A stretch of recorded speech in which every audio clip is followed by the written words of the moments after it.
On the latest episode of The Other Side, Mystic Dylan returns to unearth the history of the mummy's curse. Plus, get an update on this month's magical forecast. it's a Zombie Bigfoot's Cryptid Crypt tie-in you won't want to miss. Go to patreon.com/BigfootCollectorsClub for more info. Hey Club Scouts, Michael here with a quick corrections corner for today's episode. I'm actually recording this on the day this episode dropped. I just wanted to point out that I mistakenly say that Amityville is in New Jersey. It obviously isn't. It's in New York on Long Island. You would think that after researching the story all week, I would have caught that. I didn't. I don't know what happened. I think I conflated the real location with the filming location from the 70s movie when I was typing up the script, which was in New Jersey. Anyway, I'm an idiot. It's a minor but important correction, and it was totally my fault, so I'm sorry about that. I guess this is what I get for mocking demons in the middle of Mercury in retrograde. Anyway, happy Halloween, everyone. I'm a dum-dum. Enjoy the show. Bigfoot Collectors Club presents Terrifying tales from Zombie Bigfoot's Cryptid Crypt. I know a ghost story about you. Ha ha ha, welcome back to another episode of Bigfoot Collectors Club, the show where we talk to amazing guests about their personal paranormal history. My mind was just going, do I join in or do I just let him hang himself? I was like, hey, What do you mean? See how long this will go. I was like whole episode just Michael solo. Crushing it. You were. Guys, welcome back. I'm your host, Michael McMillan. With me always is your other host, Bryce Johnson. and our super producer, Riley Bray. And guess what? I lied to you. There's no special guest tonight because even though it's Zombie Bigfoot's Cryptid Crypt month here on Bigfoot Collectors Club, the main feed, and over on our Patreon, The Other Side, boys and girls, we have a juicy deep dive or saga episode. I don't know what to call this. Should we call it a deep dive or a saga? I think it's a deep dive. Saga to me means like 1, 2, possibly 3 episodes. Roswell was definitely a saga. But since we established it, this is just a one-parter, but it's an epic episode. It's a deep dive. It is absolutely a deep dive, and one that I was a little nervous about, but I'm glad I went through the portal. Listen, listener and Riley, I'm going to be straight up honest with you. I got so much resistance from Bryce on this episode. First of all, this guy, even when there was a lot of resistance giving him there, the most help and trying to make him the most comfortable, he still likes to bitch about homework. And I couldn't tell if it was just because you didn't want to do a deep dive right now because your schedule's been a little busy. Yeah, you're helping children learn at home, and that is something that I do not have to do. It's a lot, but I'll tell you. I mean, both of that is true, but I mean, there was a little hesitancy on my part just because you were scared. Yes. I mean, knew it. I was a little scared to be. You know how I feel about that shit. I just oof. I'm cool with Bigfoots in the forest. I'm cool with aliens and their ships in the sky. But when it comes down to the down and dirty of I'm demonic so possession, I'm happy. You just we waited to have this conversation till this moment because I didn't even tell Riley. I was thinking there was in the back of my mind. I was like, he is acting really well. I'm like, every time I'm like, hey, I ordered the book. It's coming your way. I even brought the book over to your house. You totally brought it to my house. And I was like, he is not excited about this. And you can leave that on the porch, Michael. That's fine. I'll just grab that later. He just stood at his window and shook his head. He wouldn't even come out to see me. So I was like, that's not true. But I was like, I wonder if it's because he's scared. And now I'm thrilled about that. But all right, before we get into it, I have to say to both of you guys and to our listeners, happy 3rd birthday to Bigfoot Collectors Club. We've been doing this for 3 years, October 31st, 2017, just a couple days away from when this episode drops. guys, congratulations. 3 years. That is crazy. Dude, happy birthday. That's amazing. Even baby says happy BCC. birthday. And man, it simultaneously feels like we sort of like just started this and I've been doing it my entire life. Yeah, it's a weird feeling. It's a paradox, isn't it? It is, yeah. It is, because this weekend even I was like, I always said I'll do it for at least 3 years. I wanted to make that commitment. And usually every time this year, I check in with you guys to be like, okay, any objections? Do we go for another year, guys? Thoughts? And you guys are like, yeah, that's cool. Let's do it. Yeah, let's do it. Yeah. You know, it's like, God, looking back on 3 years, it's really the listeners who keep me going, because, God, even reading some of the comments like you shared with me just the other day about how people really enjoy it, and it gives them, you know, something to look forward to if they're into this subject matter. And I mean, it's subject matter that I think we all really love and adore. And God, it's like, it's such an adventure going down these rabbit holes. And I do love it. It's so much work, but it's so worth it just to hear these, you know, the listeners get their enjoyment from it. So that's what keeps me going. And our friendship, of course. I mean, I just adore you guys. So it never really seems like work anyway. Well put. Thanks, man. I second all of that fully.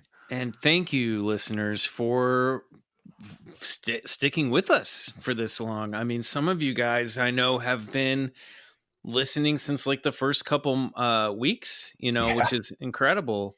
If you have listened since the first episode and you're still with us, shoot us an email. We would love to know what's wrong with you. And we would also like to thank you, as we'd like to thank all of our listeners. Coming on this journey with us, yeah. Totally. Yeah, it's crazy. I honestly think, Bryce, we recorded that episode 0 3 years ago, like today. It was like... You're probably right. I know we did it right in the room where I'm at right now. And yeah, man, what a trip that was. And then I had like 4 days to go. How do I post a podcast? I don't know. Where's the podcast button? I don't understand. The podcast button? Where's the where? We've come a long way. And then, I mean, God, looking at our newest shirt, Zombie Bigfoot's Cryptid Crypt, it just like, it all feels so right to me. It's like, God, I just got my stickers from TeePublic the other day, and I'm going into my kids' room, putting it on their corkboard. I'm like, here you go. And my daughter's like, I don't want that on there. I'm like, it's going on there.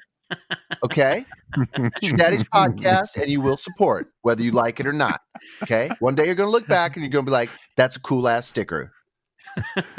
You should consider joining the Patreon. It's only $5 a month. You should consider joining the Patreon. Give her a $5 a month allowance just so she can support the Patreon. Exactly.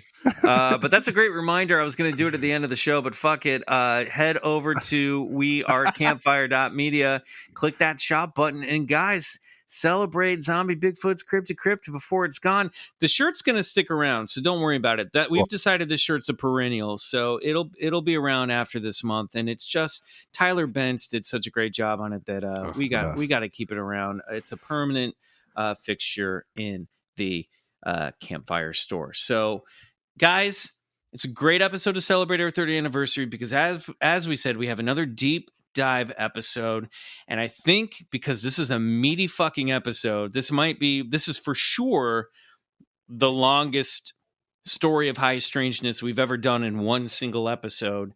Totally. I think we should just get right into it. What they want to hear about is mass murder. That's really what they're here for. That's what they're here for. So Riley, we started the Roswell episode this way. We're going to start this deep dive as any future deep dive episode. Bryce and I have done the research. We wrote this tonight's terrifying tale together. And you have no idea. You were not part of it. You're going to score the fuck out of it. But I am. Now, a couple of years ago, I think in our first year of The Other Side, we watched the Amityville Horror movie as one of our first movie clubs. I think it was like the second or third movie club we did. Mm-hmm. So I know that we've sort of experienced this and discussed this story, but we didn't even do like a deep dive or even a full high strangeness on that at all. We just kind of talked about the movie. So what do you know about the Amityville Horror? Father murders family and wife, then kills himself. Possible possession. Is that the nuts and bolts of it? I mean, you're already wrong. You're already wrong. See, I know nothing. I mean, Bryce is right. You're close, but it's not quite right. I definitely picture a white farmhouse somewhere rural-ish. Mm-hmm. That's kind of all I've got. Maybe people say it was built on a burial ground.Maybe that factors into it. Yes, you're getting getting warmer. We've poured you the sample of wine, and you're getting all the right notes. You know, hints and aromas. Yeah, you just haven't tasted. You just haven't tasted that beefy cab yet. You know, but you're about to. Well, let us indulge you. Fill my glass then. Let us fill your glass. We're pouring the glass for you right now. As we do that, Bryce, just general reactions to diving into this one. Was it as scary as you thought it would be?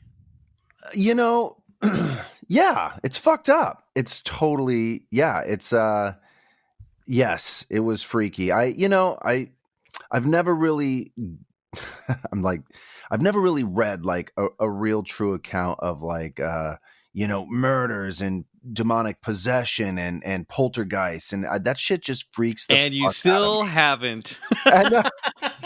I read it cover to cover, and I watched the documentary too. I think the keyword is true here. This is the controversial subject. Oh yeah, I guess, and we'll get into that, right? But I took most of what the book that we both read, Jay Anson's The Amityville Horror, as a mostly factual account, of course, piecing together some threads to help create a story arc and maybe a little bit of fictionalization. But for the most part, the events that took place, I believe to be quite accurate. Interesting. I'm going to reserve my opinion. I'll say this.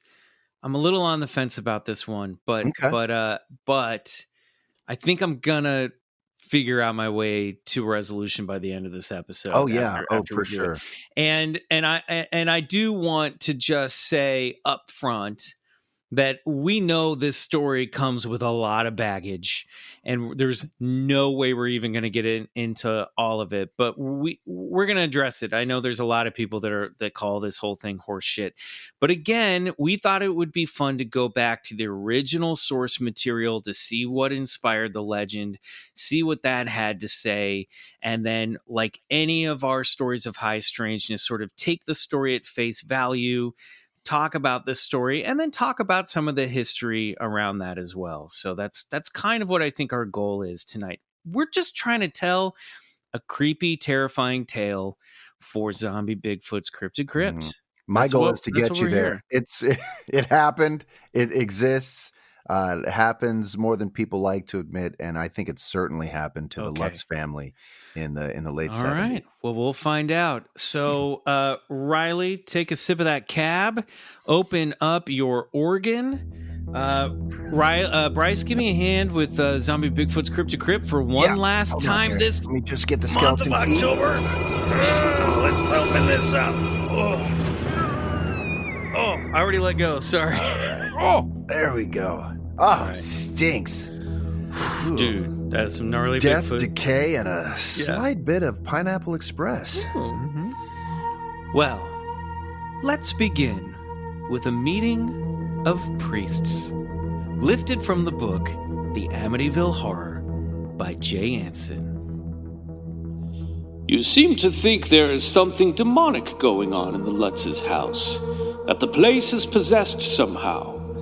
Well, let me reassure you, first of all, that places and things are never possessed, only people. The traditional viewpoint of the church sees the devil in a number of ways.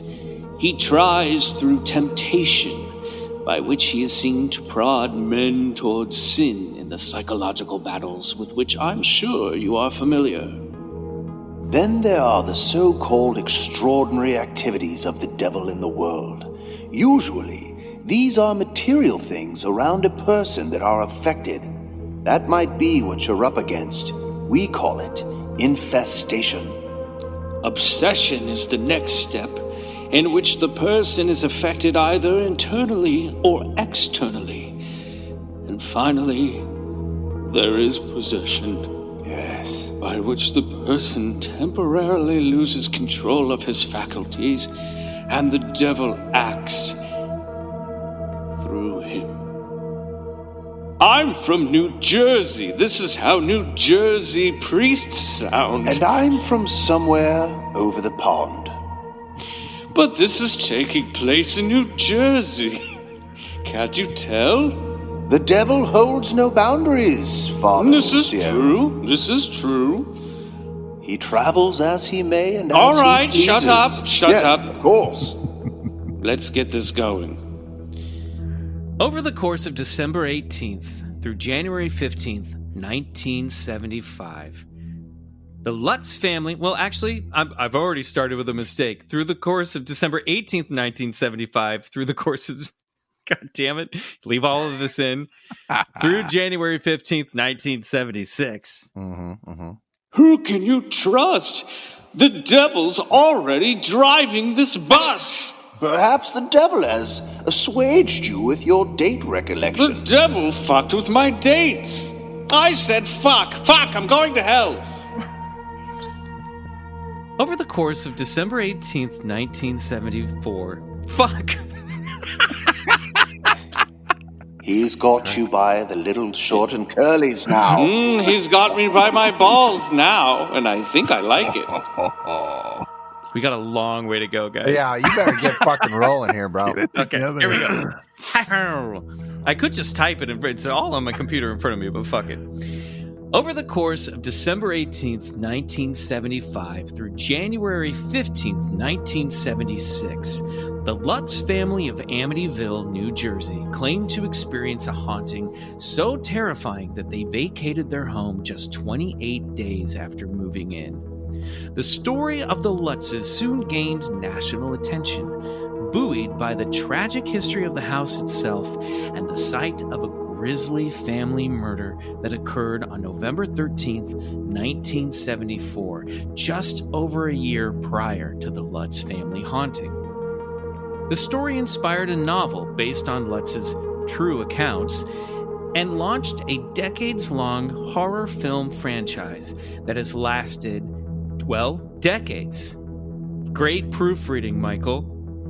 The Amityville Horror remains one of the most recognizable titles in American haunted history. And I did read this twice. This is why I can't be my own copy editor. But what was the original story that began the legacy? And were the Lutz family claims true? Did a demonic force attempt to possess 28-year-old stepfather George Lutz? Or were the Lutz family the victims of traumatic echoes of the past, reaching out to grab their attention in present day? Or was it simply a hoax created by a young couple exploiting a local tragedy and a desperate need to make some quick cash in the middle of some tax problems? Unlikely. In tonight's deep dive into the haunting of the Lutz family, we go back to the source of the legend, the 1977 book, The Amityville Horror by author Jay Anson, who wrote the book based on over 45 hours of recorded eyewitness testimony.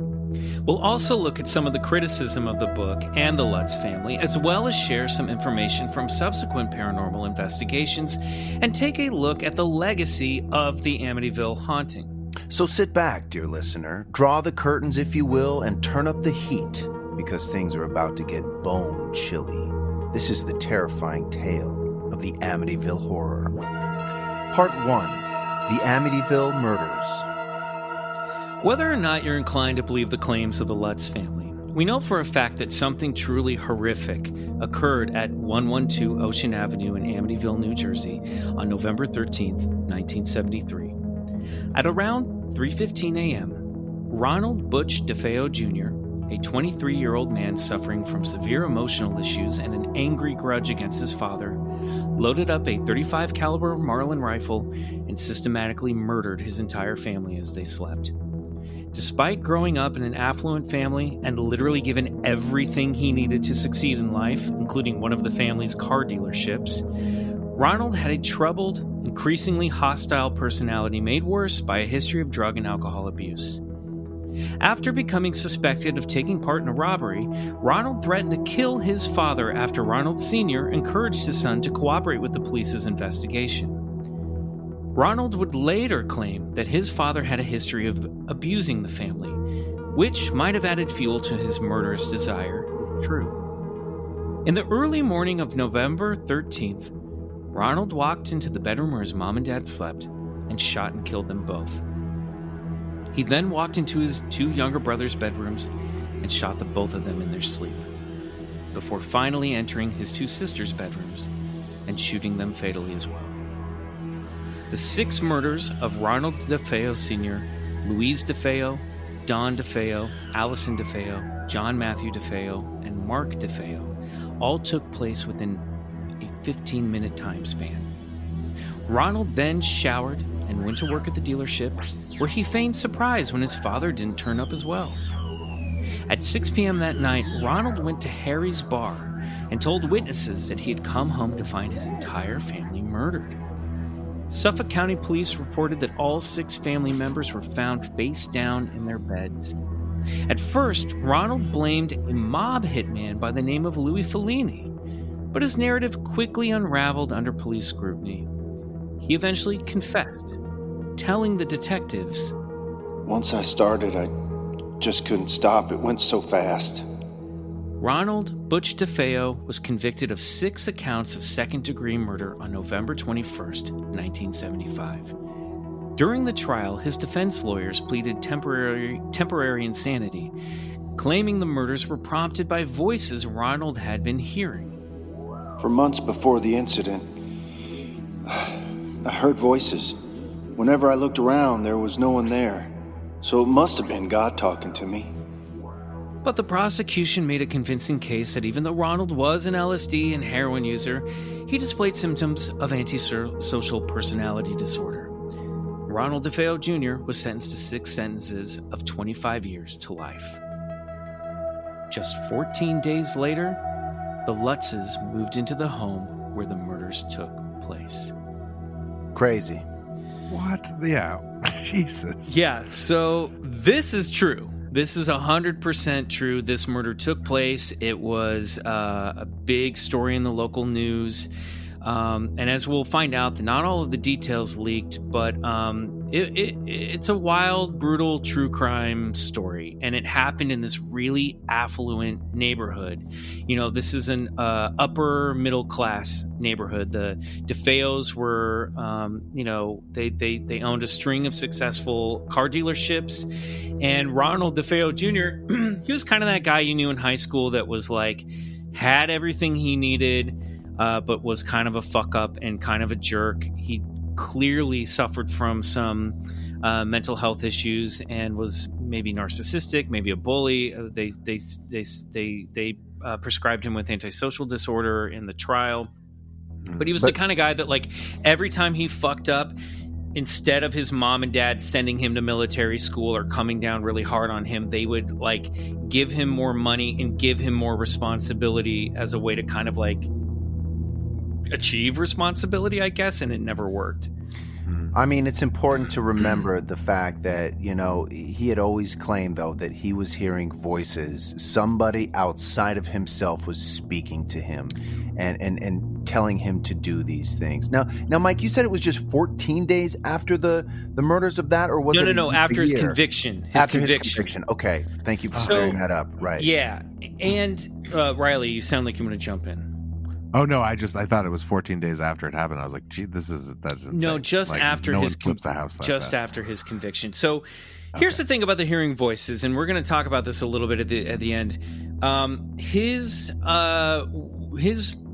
defense lawyer was pretty creative, and that might have been something that his defense lawyer said, "Well, this is the way we're going to get you off is by pleading insanity."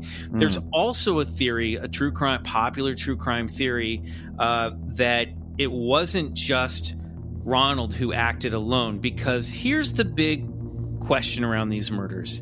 6 people in the house, all asleep, using a gun that doesn't have a silencer.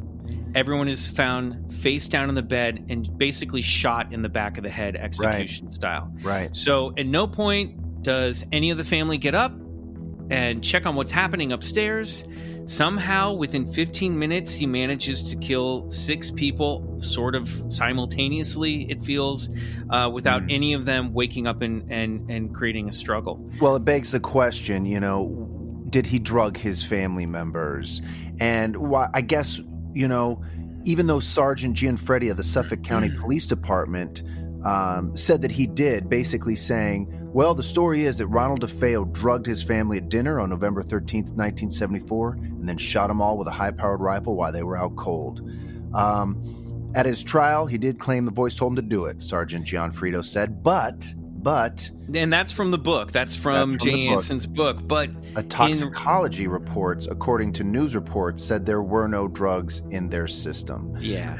But, and that still doesn't describe why hearing 6 gunshots, no neighbors, heard something and reported it to the police, because that's at 3 a.m. And you're going to hear the sound of a rifle in a neighborhood like that. The houses are literally right next to each other. So, I contend that something was already taking place paranormally. Well, this is why it's such a fun, and by fun I mean, not fun because people actually got murdered, but this is why true crime detectives and readers like this case. Yeah. There's a big theory that's out there that Ronald actually had help from his sister and a friend.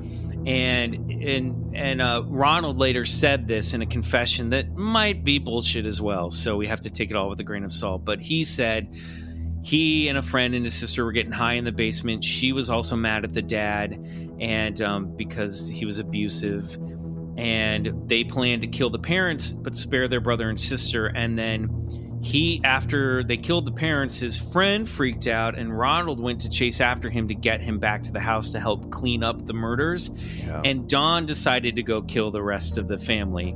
And then when Ronald came back, he saw that his sister had murdered everybody, and then they struggled, and he killed his sister.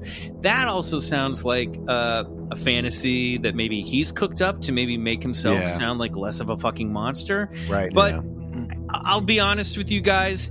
Since we focused more on the horror story to come, the haunting itself, I didn't totally go down the wormhole of all the true crime stuff. It's just sort of the backdrop for this story. But I'm going to put links to, there's a website called the Amityville Murders that goes into all the alternative narratives of maybe what happened with the DeFeo family. Sure. Look, it's rare, but it happens. It's called familicide. It's when somebody kills their entire family. And familicide, I think, right? Familicide. I like family aside. Family aside. Family aside sounds like the name of a sitcom. Like Family on the Side.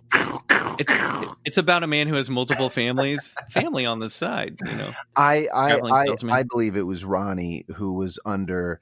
Listen, already a guy like that who doesn't have, his life completely together and might be susceptible to, to some sort of evil energy that might have pervaded that space, could have caused him to. I'm not letting him completely off the hook, right? But when you put everything of this story into the context of what took place of the family afterward and what psychics and parapsychologists said about the house later, it's hard to deny that, there was a good chance that, Ronnie DeFeo might have been under the influence of some sort of demonic entity.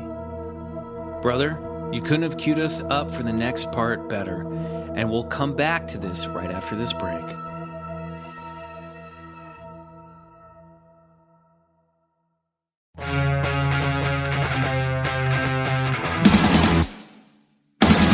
Part 2, The Amityville Hauntings. Exclusive Amityville area. 6-bedroom Dutch colonial. Spacious living room, formal dining room, enclosed porch, 3.5 baths, finished basement, 2-car garage, heated swimming pool, and large boathouse. A real must-see, huh? 28-year-old George Lutz and his wife Kathy, age 30, couldn't believe their luck when they found the house on 112 Ocean Avenue. The 3-story home was a huge place with plenty of room for the recently wed couple and their 3 kids, Danny, age 9, Chris, age 7, and the youngest, Missy, age 5. all Kathy's children from a previous marriage. There was even a boathouse for George's 2 boats, a 25-foot cabin cruiser and recently purchased speedboat. Oh, and don't forget the Harley. It's nice that a man who has recently stepped up to raise 3 children from a broken home has his priorities straight. Yeah, you got your kids, Kathy, I got my toys. Don't fuck around. These boats are my babies. He treated everyone worse than those boats, including the family dog, Harry. The only hiccup with the house was it had been the site of a grisly family murder spree. But hey, what's a little sordid history when you can get the whole joint for a mere $80 grand? It was the American dream on a budget. A house that the Lutzes wouldn't have been able to afford otherwise on the salary George was earning through his struggling construction business. So they did what any sensible young couple would do.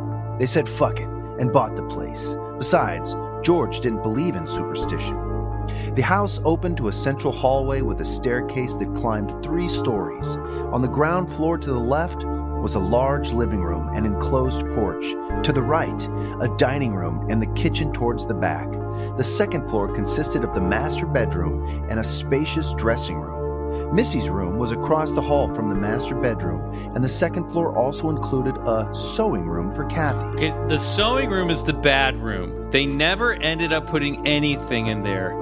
And you know that every house has a creepy room, and that was theirs. And we'll find out that, like, that's where they really think the entity was hanging out the most, was in that empty, unfulfilled promise of a sewing room. Right. Well, and there was another creepy room, which we'll get to later on. That's true. There were 2 creepy rooms, but that was creepy rooms. What was the creepy? Did you guys have a creepy room in your house growing up?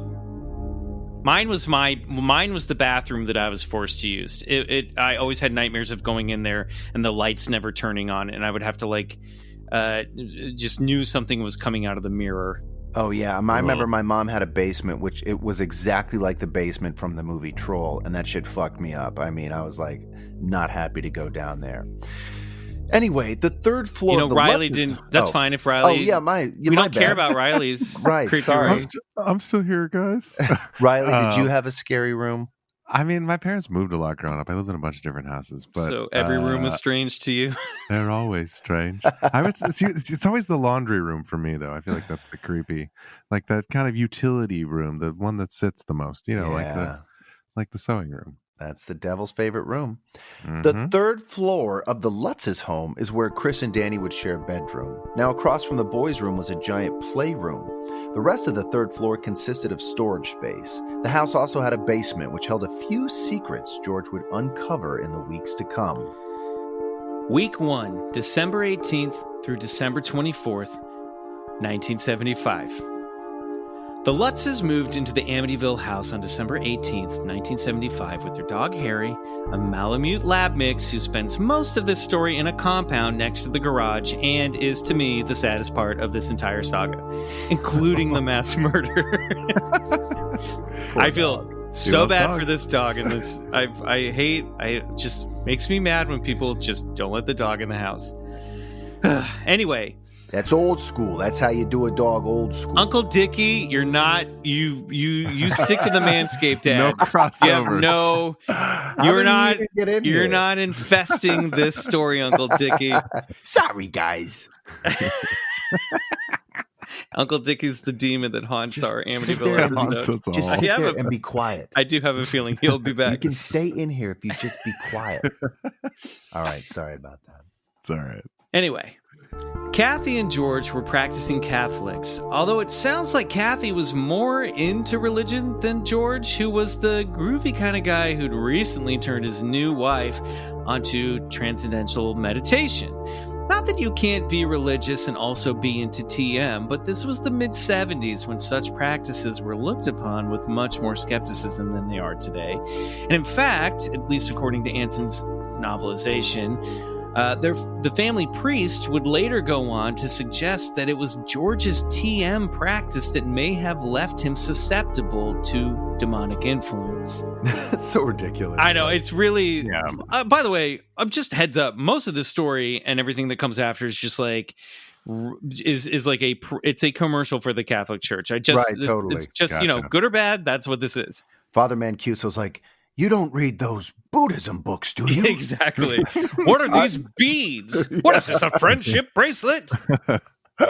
Friendship with the devil.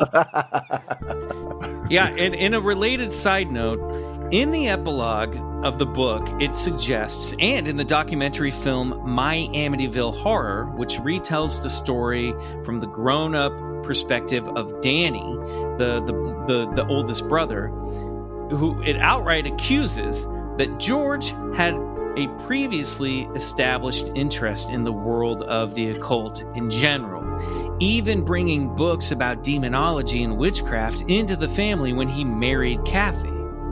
Nevertheless, the aforementioned family priest, Father Frank Mancuso, or so his name is in the book, it's a pseudonym, came over to bless the house on the late afternoon of December 18th, despite a prevailing bad feeling about visiting the location of the DeFeo murders. Yeah, and maybe I'll jump in here because I take umbrage with that, right? Because it's like, according to the book, George was always like, I don't believe in superstitious. I don't believe in anything like that. Yep. And it says later in the book that when things start to hit the fan, that's when he got books about demons and witchcraft, because he was trying to figure out what the fuck was going on. In that documentary, right? We'll get to the documentary. I'm just saying that the kid grows up to say, no, man, he was always into that shit. Right. And so I guess we'll never really know the truth, but it makes more sense to me that it happened, midway when George is really trying to figure. Makes a better horror movie, doesn't it, at the end of the day? But I am fascinated with the idea, and we'll get into more of this later, that perhaps, like you said, Michael, that George did have an interest in the occult. I have opinions on all of this.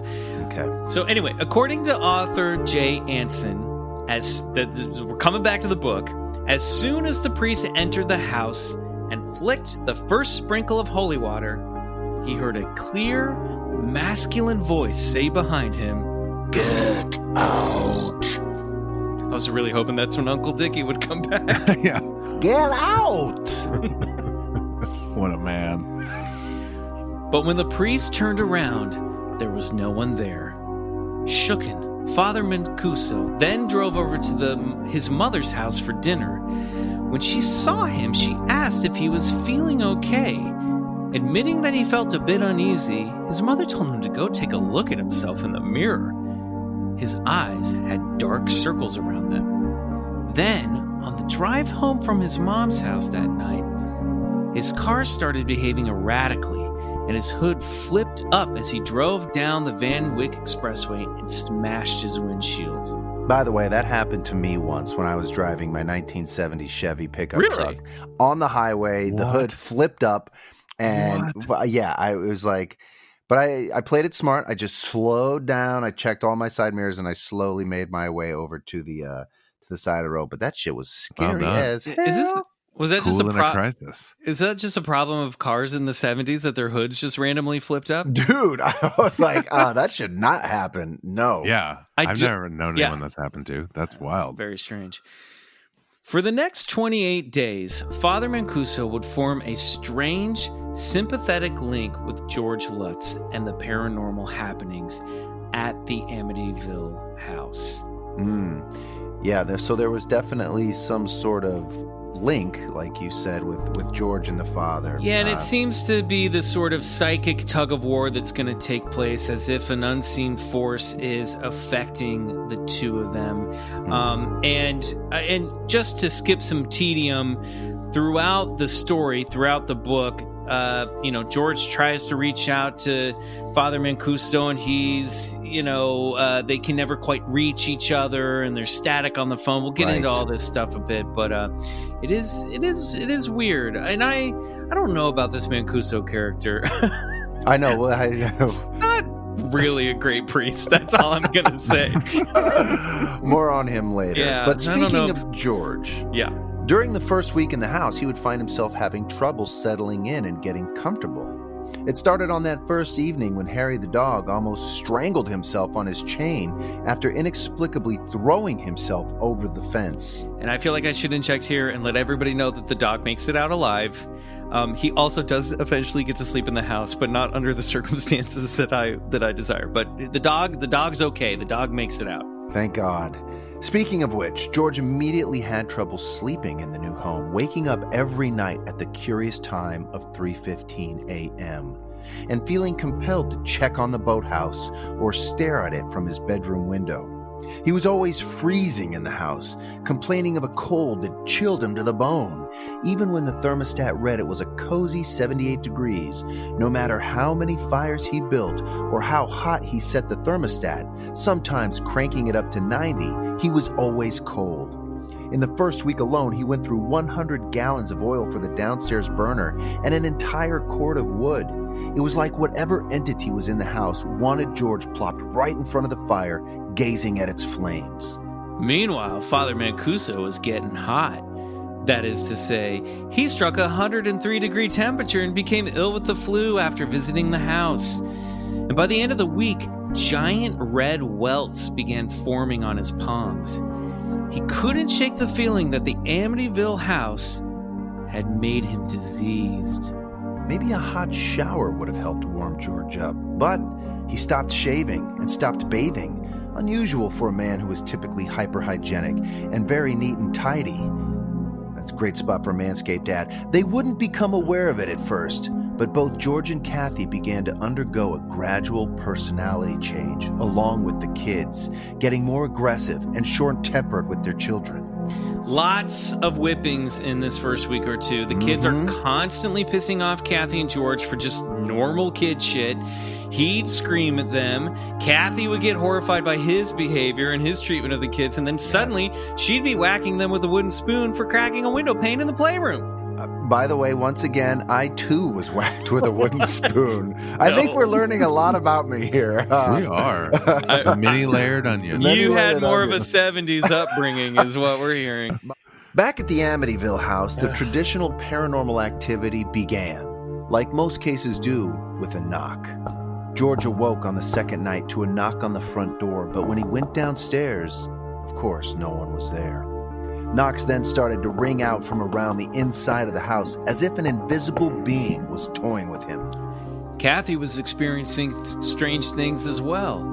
It started with the sense that someone was watching her. Then came the sudden, strong whiffs of perfume, and the night Kathy felt the soft touch of a woman's hand caressing her own.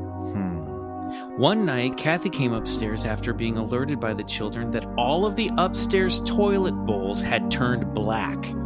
A sick, disgusting smell filled the house, and Kathy and George were shocked to discover that her sewing room was filled with flies. In the dead of winter. Then, on the evening of December 22nd, George woke to find their heavy wooden I almost said heavy wooden spoon. Their heavy George woke to find their heavy wooden front door was open and dangling from a single hinge. The door had looked like something had wrenched it open from the inside. It was as if instead of something trying to break in, something was trying to break out. This is right around the time when Kathy began to notice the strange behavior of the kids, particularly with Missy.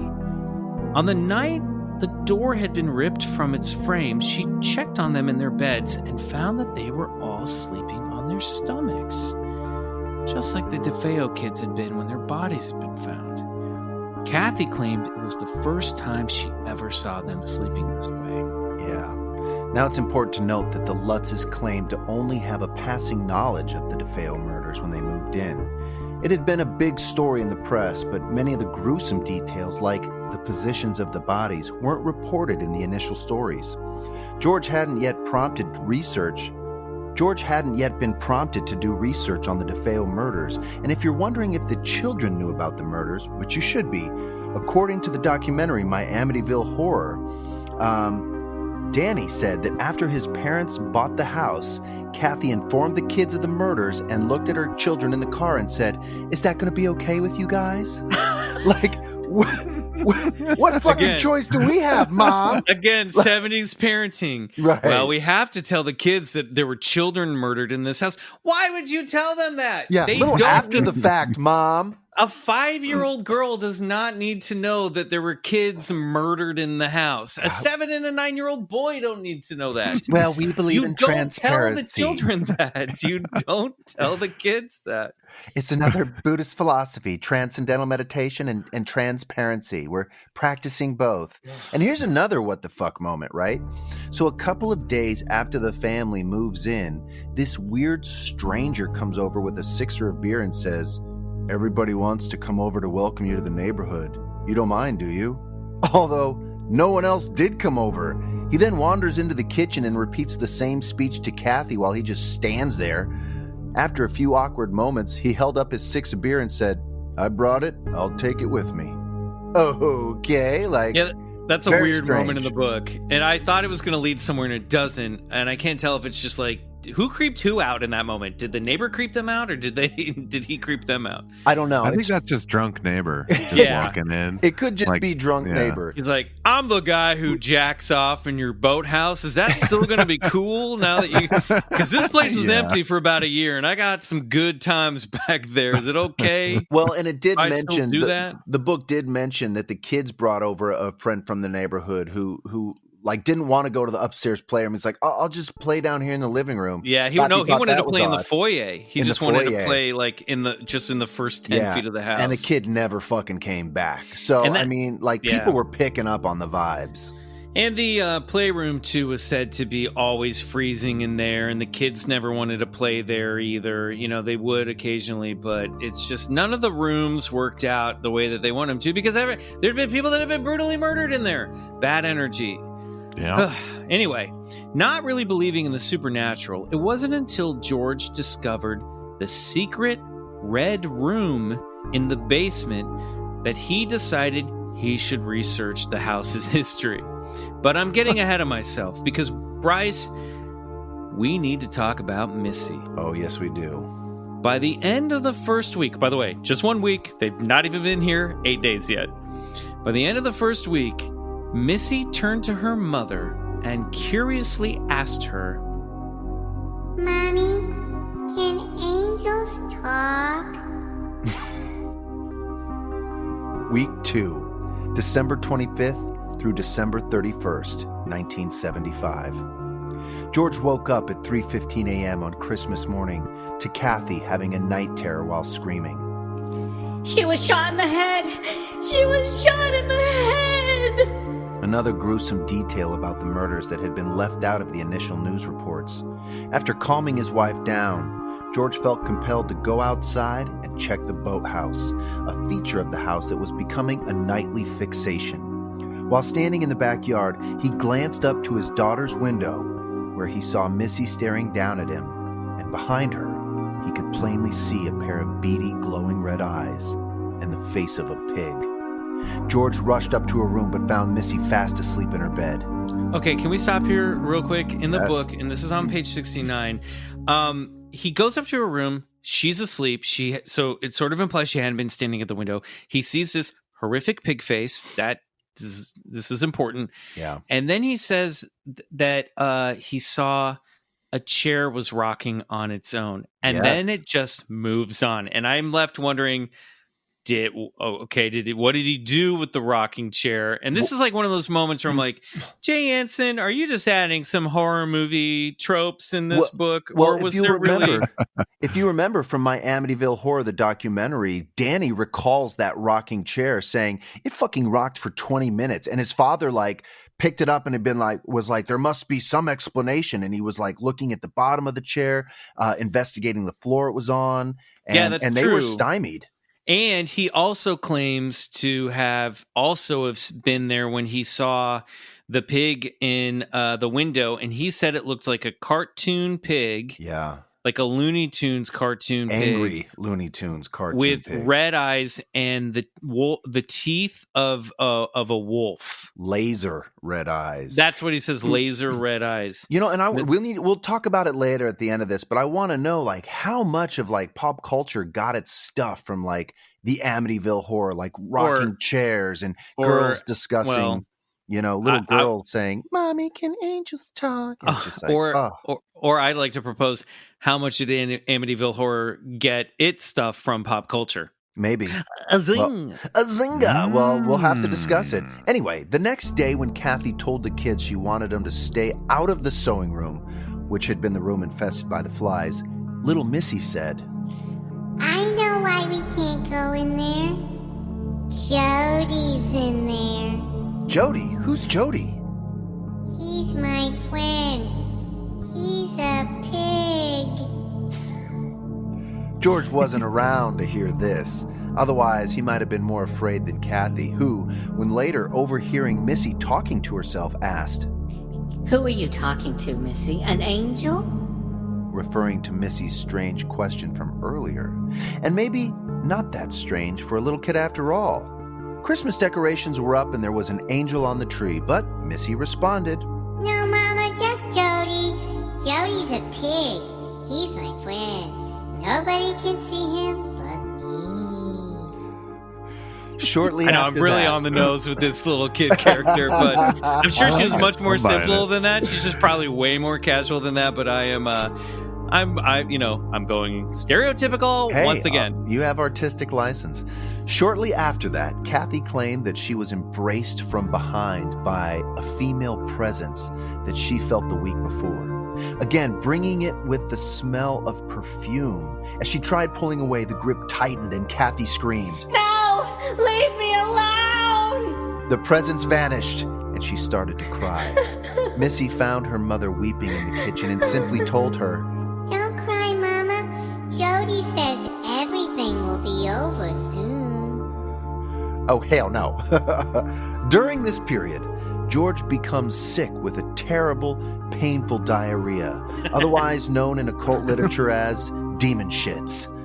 Father Mancuso also continued to feel threatened from afar from the house, and even though his palms were clearing up, whenever George tried to contact him by phone, the call was always interrupted by wild static or cut off as if the house did not want the men to communicate. Yeah, because George wanted him to come back and help, but Mancuso was like, no, I'm not going back there. Now I see like Mancuso doing the phone. Hello, George. He's just doing it with his mouth over the receiver. George. I'm sorry, my 1970s windshield car is going through a tunnel. 1970s windshield. Come on, you can do better than that. Anyway, around this time, George and Kathy also discovered a secret room at the back of the closet in the basement underneath the stairs. Yeah. The room was painted solid red, and the couple were perplexed by what it could have been used for. With a gnawing, creeping feeling, the couple closed the secret room, but not before George claimed to have caught the glimpse of the visage of a bearded man against the red paint. Yeah. George decided to finally do some research on the house using the microfiche from the offices of the local newspaper and spending some quality time down at the local historical society. That's an educational way of avoiding time in your own haunted house, basically. Yeah, that's right. Yeah. During his search, he learned the house had been built in 1928 and it was passed down to a few families before it was bought by the DeFeos. More research turned up rumors that Amityville had been built on the land of the Shinnecock Indians, considered to be cursed. Now, this was later completely shut down by the heads of the local tribes, everybody, so let's not get carried away. There were also rumors that the land that the Amityville house was built on was once used by an early settler named John Ketchum, who was forced out of Salem and used this new plot of land for his satanic rituals, at least according to George Lutz and Jay Anson. There seems to be no historical evidence for this, and is very likely to be one of the book's embellishments of the legend. However, George was shocked when he found a photo of Ronald DeFeo Jr. and recognized it as the face he saw in the secret red room. Yeah, that red room was there for some reason, I guess, they thought maybe it was like there for bootlegging. There was also, he turned up rumors that Ronald's father had like a $200,000 life insurance policy, and maybe that's also why he murdered him, and then maybe hid the money down there, or that there was like the family had some hidden money someplace away. We don't know, and I've read too that like I've read that like the room was always there and wasn't as secret as the book makes it out to be. But if you bought the house on a whim and moved in and didn't discover that room until like the first 14 days, then sure, whatever, and you might be surprised, because they said there was the closet down there had a panel that like a secret panel that would be revealed. I mean, I can imagine it was built there for like bootlegging or for something back in the day. Interesting note was a bartender at the local bar, the Witch's Brew. He said he was there at the DeFeo's house for a party one night, serving as the bartender, and he used that little storage place to store some of the kegs and beers, and he was sort of transfixed by that when the keg shoved the paneling open, and he discovered for himself this red room and was transfixed by it. And he goes on later to say that he started having nightmares about this room, where in his nightmares he envisioned pigs and dogs being slaughtered in this room. Yes. That is that's in the book. And that's the same bartender that points out that George actually was looked a lot like Ronald DeFeo, and his not bathing and growing out his hair and growing out his beard, although it can't be that shaggy after 14 days, 15, less than a month. Yeah. But if you look at pictures of George Lutz and then look at pictures of Ronald DeFeo, they look alike, man. They look almost exactly alike, and that is not made up. That is just fact. So that's kind of a creepy connection there. And it is interesting to point out too that Ronald is not dead. Ronald is in jail, so it's not like his ghost is down there. It's more that there's a psychic impression of him being in the house that he's picking up on. Yeah. I think it was literally, it wasn't like he was seeing a figure. It was literally like almost like the Shroud of Turin, like the face appeared on the wall. Is what the book implies. And this idea of even a guy like John Ketchum, well, I'm having deja vu. That's very strange. I just dive in, get into it. I had a deja vu of reading this exact line, saying almost these exact same things. It's so strange that John Ketchum, the idea that he had these satanic rituals there, because famed demonologist and medium Ed and Lorraine Warren, they investigated the house later on, and one of the psychics they were with did bring up an idea that he thought dark ceremonial magic had been practiced at that space. And so, you can't discount entirely what took place before DeFeo's got there, before the Lutzes. I mean, and it's possible too that like Ronald DeFeo, I mean, it's his fucking 70s. They're pot smoking teenagers doing LSD and heroin. Apparently, like maybe they were doing weird shit down in the basement. Yeah. Who knows? The Ouija board was brand new. Who knows what Parker Brothers trouble they were getting into down there. Wow. Anyway, let's move on. It's the day after Christmas, and what does everyone want? And what does everyone want to do right after Christmas? Go to a wedding. That's right, because Kathy's brother Jimmy and his fiancée Casey had planned on getting married the day after Christmas, and George was to be his best man. Jimmy came over dressed in his tux with $1,500 in cash stuffed in his coat pocket to pay the remainder of the holding fee to the wedding location. But once he took off his coat and set it down in the kitchen, the money mysteriously disappeared. Apparently, demons need cash too. Yes, those Bugattis fueled by human suffering, they aren't cheap. That's right. Jimmy was frantic, and they all tore the place apart, but to no avail. Nobody found that money. So George, being the guy he was, he wrote a check. I'm going to say right now, I'm going to call this George stole it. Just George stole that fucking money from his brother-in-law straight up. I mean, George did say he wrote a check to help cover the costs. And, the wedding went off without too much of a hit. Mind you, of course, George was still battling his demon shits. That's true. He was preoccupied with massive, horrendous diarrhea. You need to get that man some ammonium A-demon. Guys, I turned 42 this week. I'm officially into dad jokes. All right. I love them. Kathy wasn't immune to her own torments. Towards the end of the second week, Kathy began noticing a ceramic lion that seemed to teleport around the house, no matter how many times she returned it to its shelf upstairs. The lion seemed to even appear under George's foot, tripping him in the living room. When Kathy examined her husband, she was shocked to discover bite marks around his ankle. And if adding demonic ankle biters wasn't enough, on New Year's Eve, Kathy met a new horror in the house when a white hooded demon, complete with horns, materialized in the family fireplace. Week 3, January 1st through January 7th, 1976. Things escalated at the dawn of the new year. In the early morning of January 1st, all the windows in the children's rooms blew open, almost freezing the kids to death. As the winter grew dark and bitter and winter storms rolled in, the Lutzes began their final battle with the house. Over the course of the week, Jody made his presence known by peering into the living room window and startling Kathy and George as they tried warming themselves by the fire during a snowstorm. As Kathy screamed, George grabbed his flashlight and ran outside. There was no pig, but he could see hoof prints in the snow outside the window. Harry, the dog, was acting strange all week, lethargic, not eating. The vet could find nothing wrong with him. And in addition to that, the smell of human excrement began to infest the house.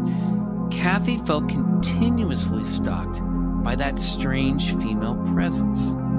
Deciding to do some more digging, literally, George went down to the basement to see what he could find out.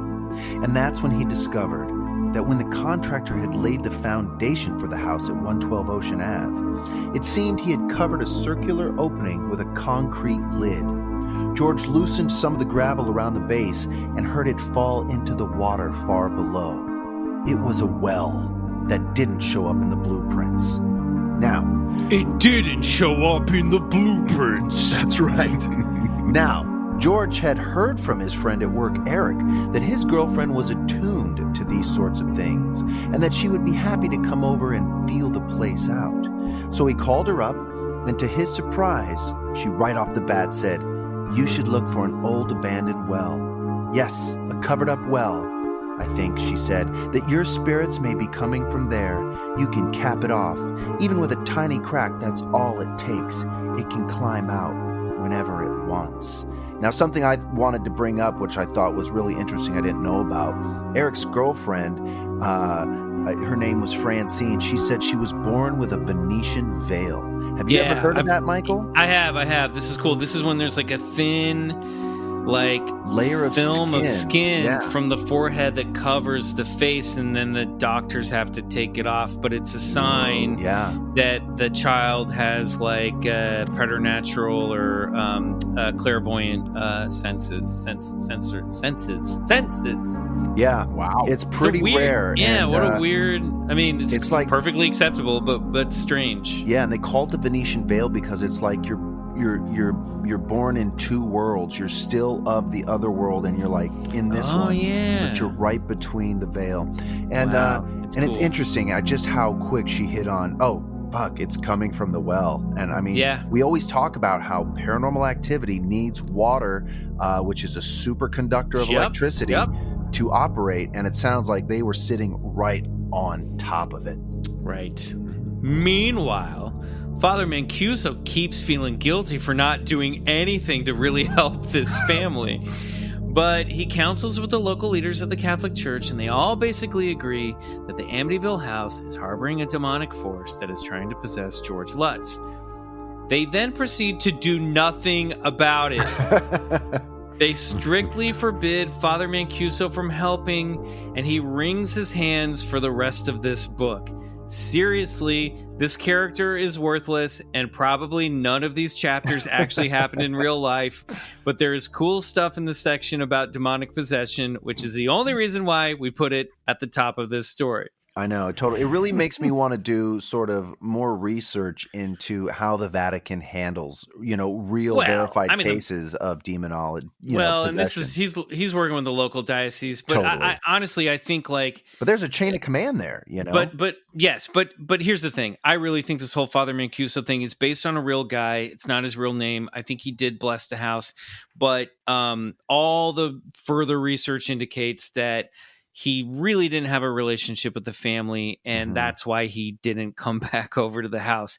I think a lot of these chapters in the book, I'm just going to call it right now, are fleshing out the sort of demon versus goodness thing, and are just kind of filling out the story and giving it a little bit of a narrative through line, and really remind me of a very popular film that was out around this time a few years before called The Exorcist. So I think this character is really embellished, and I think it's Jay Anson. Right. So The Exorcist predates Amityville. Yeah, 73. Yeah, 72 right. Or 73. Good to know. And The Shining as well, which is also about a father kind of going crazy and thinking about murdering his family. Right. So just putting all that out there. Yeah. That's all I want to say. Yeah, good point. But there's that fun part in the book, Bryce, I think you put it in the notes about Father Mancuso's priest friend, who he gets a call, where he hears this ominous voice say, "Tell the priest not to come back, or he'll die." And so, I was like, okay, that's interesting, because if that did happen, I mean, it's not out of the realm of possibility, but it just makes me wonder how many ways that this entity can manifest itself. Sure. Can it pick up a phone and call and hold a conversation? I will say, and I guess we're editing as we're going, but that all echoes all the stuff that we've learned from John Keel, that the phenomenon that uses landlines to fuck with people. Yeah, so right. That's a great point. Who knows if this is even a demon? It might just be some interdimensional entity trying to fool these people into thinking it's a demon. Who the fuck knows? Who knows? Anyway, at the end of the week, George was shocked to discover Kathy floating out of bed and toward the window. After a brief game of tug-of-war, she collapsed to the floor and awoke.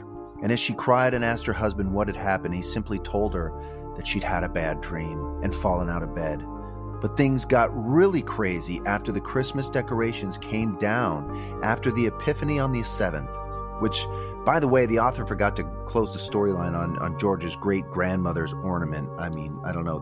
He set it up, but he never... Well, we didn't set that up. Well, I don't even remember that. Yeah, right. That? Remember, Jay Anson set it up in the story. As George's great-grandmother had this beautiful laced in gold ornament, which I thought for sure that thing was going to be thrown into the fire or whatever. Well, I think the idea here is, this stuff about the Epiphany, that's of course what is the Epiphany on the 7th? So the 12 days of Christmas are basically, I think it's Christmas Eve or Christmas Day through the 7th. It's an old world tradition. So the idea is the Epiphany, I think, is when the actual 3 wise men showed up. Oh, wow. So you celebrate and you keep the tree up for that entire time. And then you take the decorations down after the 7th, which is the Epiphany. Okay. I'm paraphrasing some of this. If I got that wrong, I'm sorry. I was raised Presbyterian. So we took down, in my house, the tree on New Year's Day because a great grandma said it was bad luck if we kept it up in the New Year. So I don't know. But every family has their own traditions. But I think what the implication here is, and this comes more from the my Amityville horror, is that those Christmas decorations with all the crosses and all those angels and all the Christian iconography were helping keeping the spirit at bay during the holidays. I see. Even though one of the first things that happened early in the story is that Kathy found one of her crucifixes turned upside down in her bedroom closet. But that's the idea, is that once they take down the Christmas decorations, Jody's coming to fuck town. You know what I mean? Jody's really That's what gonna. I was waiting for. Thank you. Jody's really gonna fuck shit up. That leads us to the final week, January 8th through January 15th. The attacks escalated against Kathy. George awoke another night to discover she had aged into an old lady in the middle of the night. Her face soon returned to form, but not before leaving deep gouge marks in her cheeks, and long after George's boner died. Hey! At another point, Kathy found marks streaked across her torso that burned to the touch. George had called Kathy's mother over to calm and soothe his frightened wife. This all seemed to be in retaliation against George for studying up on the nature of demons and the nature of devil with his trusty Bible. Father Mancuso refused to come by the house. George didn't understand why, but the priest ultimately advised him to take Kathy and the kids and vacate the premise. If the attacks against Kathy weren't enough to convince George, maybe the green slime would be. Cue Ghostbusters music? Yeah, green slime. Can you believe it? In one of the most outrageous accounts to allegedly take place in the Amityville house, Kathy supposedly found the kids in one of the upstairs hallways gawking at a green gooey substance bleeding from the walls. At first believing the children had been playing a prank on her by throwing green Jell-O everywhere. Better get the wooden spoon. It wasn't until George examined the substance and tasted it, stuck his pinky in the slime and he literally went, not Jell-O. He went, that's not Jell-O. Confirming it was in fact not Jell-O, but some kind of ectoplasmic manifestation or paranormal puke, as George would later refer to it. Yeah, that's crazy. Do you have parrots all of a sudden, Bryce? Do you have pet parrots? When did you adopt parrots? My two lovely children rebelling against their bedtime, as you can hear in the background. And Don quietly signing divorce papers. Oh, never. Yeah, green slime, dude. I mean, God. That had to be on the nose, but it had to be where Ghostbusters got that from, right? I mean, well, I think maybe, but also Dan Aykroyd knew. I mean, now we're getting off. Well, that's what I'm saying. Dan Aykroyd. I mean, the idea of ectoplasm had been around at the turn of the century. That was like a big thing with like old turn of the century seances and spiritualists. Oh, that went back even further than this. Oh yeah, ectoplasm, where the Fox sisters. We'll do an episode on them at some point, but like would claim to puke up this ectoplasmic material. No way. And was it green too, or do you know? Or not always. It might have been. I think I'm not sure if it's green, but a lot of times it just turned out to be like muslin that they had like weird stuck in their mouths or puked up for the people, and we're like, look, it's a spirit's ectoplasmic form. It was a parlor trick. Well, apparently there was tons of the stuff because George and his boys were dumping the green slime, putting it in buckets and dumping the green slime into the freezing water of the Amityville River by his boat for it to be swept away. Nice. Yes. Could you please not infest the Long Island River with Satan? There's also a lot of the book where George is obsessed with the boathouse, and he thinks at one point that maybe there's money hidden out there, but he's really obsessed with like the boats not freezing in the winter weather. So there's like too many chapters about him just like making the water bubble so that the boats won't freeze in the water. But it does show. I think that is an indication to show that like he really was, even 3 weeks into this, kind of regretting buying the house and was worried about money and worrying about, like he even says in the book, like, why did I buy a speedboat before this? Which that is a question everyone should ask themselves. Yep, right. Why did I buy a speedboat? Yeah. Why did I buy? I mean, this is a man who is sitting here recording a podcast with a 6-inch Kit Fisto figure from Attack of the Clones in his hands, but it's not as expensive as a speedboat. Oh, my God. On January 11th, the Lutzes awoke to discover they had somehow slept through a winter storm that had blown open every window in the house and flooded the ground floor. As they spent the day cleaning a half-destroyed home, George noticed Harry began to howl and wail and act erratically in his compound. George moved Harry down into the basement, where the dog seemed terrified by the presence of that secret red room. Despite her mother's pleading to get out of the house, Kathy and George decided that they were going to try and stick things out. And one of the other things that came up in this section is that while George is trying to sleep, he literally describes hearing what sounds like marching bands playing loud instruments, marching around the ground floor and marching up and down the stairs to the second floor, and nobody else can hear it. Ooh. That is, I think, the creepiest detail in the entire book. Yeah, that's like horns and drums and footsteps as this band is like marching through the house. Yeah, that's creepy. Has anyone checked for a carbon monoxide leak? That is a very good question, Riley. Again, that's where my mind goes. This is a man who was raised in the 90s. We didn't give a fuck about carbon monoxide back then. We were still dealing with lead being in gasoline.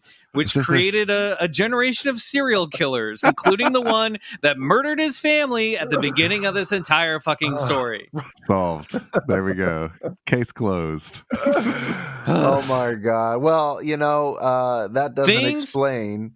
It's just they slept through that storm. And I don't know. Yeah, that's no, it's true. It's true. And let me tell you, most of the paranormal occurrences in the story rely on people just sleeping through things. So it's you. A lot of Quaaludes going around then too. I know the 70s. that might not get a gold star. This when George noticed Kathy was acting. Well, wait a minute. You're getting ahead of me, little man. Little man. Little man. I wanted to say that things took a turn for the worse in the final 3 days. That's when Jody and the white hooded demon decided to up the ante. Thanks, big man. That's when George noticed that Kathy was acting a little strange, almost as if she had been, completely sexually satisfied. Come on, you know the look. Slippers on, shoulders back, Marlboro Light 100 dangling. It was as if the spirit visiting her at night was doing way more than just levitating her. And she had confessed to having strange dreams about a woman she came to believe was Lorraine DeFeo having an affair with another man. Which I guess turned out to be true. I guess it turned out that Lorraine DeFeo did have an affair in that house with another man. And also, just sidebar, they talk about in the book that George and Kathy, who were a pretty hot and heavy couple, immediately stopped having sex as soon as they moved into this house. So, right. But she seemed to they did do it maybe once just because there needs to be one sex scene in a book. But there's that. But yeah, he was like, "Who's fucking my wife?" He kind of was like, "What's going on here?" He said it just like that. And although if Kathy was feeling any pleasure, it was certainly brief, because during a cleanup after the storm, Kathy and George rushed to the boys' room in alarm when they heard Danny screaming. They ran upstairs to find his hand had been slammed in the window. It took all of George's strength to get it open. Danny's fingers were said to be completely flattened, but strangely, no bones were broken. After a trip to the ER, the boy was told to just ice it. Again, 70s medicine. Yep, because what happens here, and we get this from the book, and we get this also from the documentary My Amityville Horror, was something fixed his hand. So something not only caused his hand to be hurt and possibly broken, but something also fixed it. So in the documentary... wait a minute. Hold on. And when you say fixed, you mean healed? Yes, healed. Because... I thought you meant held his hand under the window, because I think this was during the period where they were the windows kept blowing open and the storms kept coming in. Yeah, this is just over the course, and they're hammering windows shut. The way he describes it was his hand was completely flattened, almost as if his bones were crushed. But I did want to just before we say that it sounds like the entity slammed the window on his hand in the first place. Yeah. I think that's what we can what we can take from that. But now in the documentary, My Amityville Horror, Danny recalls personally that when that happened, he came downstairs into the kitchen. His mother was trying to ice it, and they were all looking at his fucking hand, which was the size of a fucking baseball glove. And he said the side door opens and they all turn their head to see a fucking spirit walk through the kitchen, through his hand, knock over a peanut butter and jelly knife that was on the table, and sit down at the kitchen table. It was then that he looked at his hand, and it was fixed. And he says that he never went to the doctor. That's not how he told the story. That's not how he tells the story. What are you talking about? I just watched this thing. No, I know. I did too. He says it was flat, right? And then the spirit walks through. Right. Then his hand blows up to the size of a baseball glove. And then it goes, and he said in a second, it snapped back to being all right. reformed. Right. Well, I mean, whatever happened. Listen, this is Looney Tunes physics that we need to make sure that we get correct. It's true. This is a deep dive episode. He's intimating that, let's say that the spirit slammed the window down on his hand, but it also walked through the kitchen, through his hand, and healed it as well. Or one spirit slammed it, and a different spirit that's healed good. it. That's good. Maybe. That's good. But he also says in the documentary he was never taken to the ER. That's so right. Again, discrepancies between what Jay Anson's original book says and then what a person who claims it was there actually happened. Yeah. Yep. In the early morning of January 12th, 1976, George was woken up by his entire family from a deep sleep next to the fireplace as he screamed, "I've become unglued!" In his nightmarish vision, George was sitting in the chair next to the fire when he was suddenly lifted into the air by the white-hooded demon Kathy first noticed in the fireplace a few days prior. As George peered into the cloaked entity's face, he saw his own face peering back at him. Surrounded by his terrified wife and children, Missy told him, "Daddy, come to my room. Jody says he wants to talk to you." Jody? Who the fuck is Jody? He's the biggest pig you ever saw. It's getting worse. A pig? Could it be the same one he and Kathy had seen peering through the windows? Missy pointed towards one of the windows, and there, Kathy and George could see the red, piggish eyes peering into the house menacingly. At this point, pandemonium breaks out as Kathy swings a chair at the window, and the screams of a pig are heard. The Lutzes freak out, and no one leaves the house. This is becoming a pattern, and the pandemonium only escalates from here on out. Meanwhile, George, once again, tries to convince the most useless priest ever to come help his family, but Father Mancuso refuses to accept the invite over the phone. So, George did turn to help for a psychical researcher named George Kokoris, who promised to come out in a few days' time and hopefully provide the Lutzes with some answers as to what exactly was happening to them, because things were getting real fucked up. Now, breaking everything down beat by beat is a bit tedious here, but over the next 2 nights, Jody, the pig, makes a final attempt to make sure the Lutzes will never, ever leave the Amityville house. That's right. On the night following Jody's third appearance at the window, the entire family slept in the master bedroom when George had a terrifying dream about his son Chris being enveloped by this dark, shadowed entity, the white-hooded demon. Now, as he woke up... Bit of an oxymoron, but yeah, go on. Yeah, but isn't it all? Now, as he woke up and found Chris safely in the room, the boy admitted that he had gone upstairs to use the bathroom and that he could see through the floor to his family sleeping below. That's right, and there's more marching band sounds happening for George. And, Father Mancuso's talking to his fellow priests while he's not helping, and they're all like, this entity seems to be deriving pleasure from all this family's pain, so it's probably demonic. Yeah.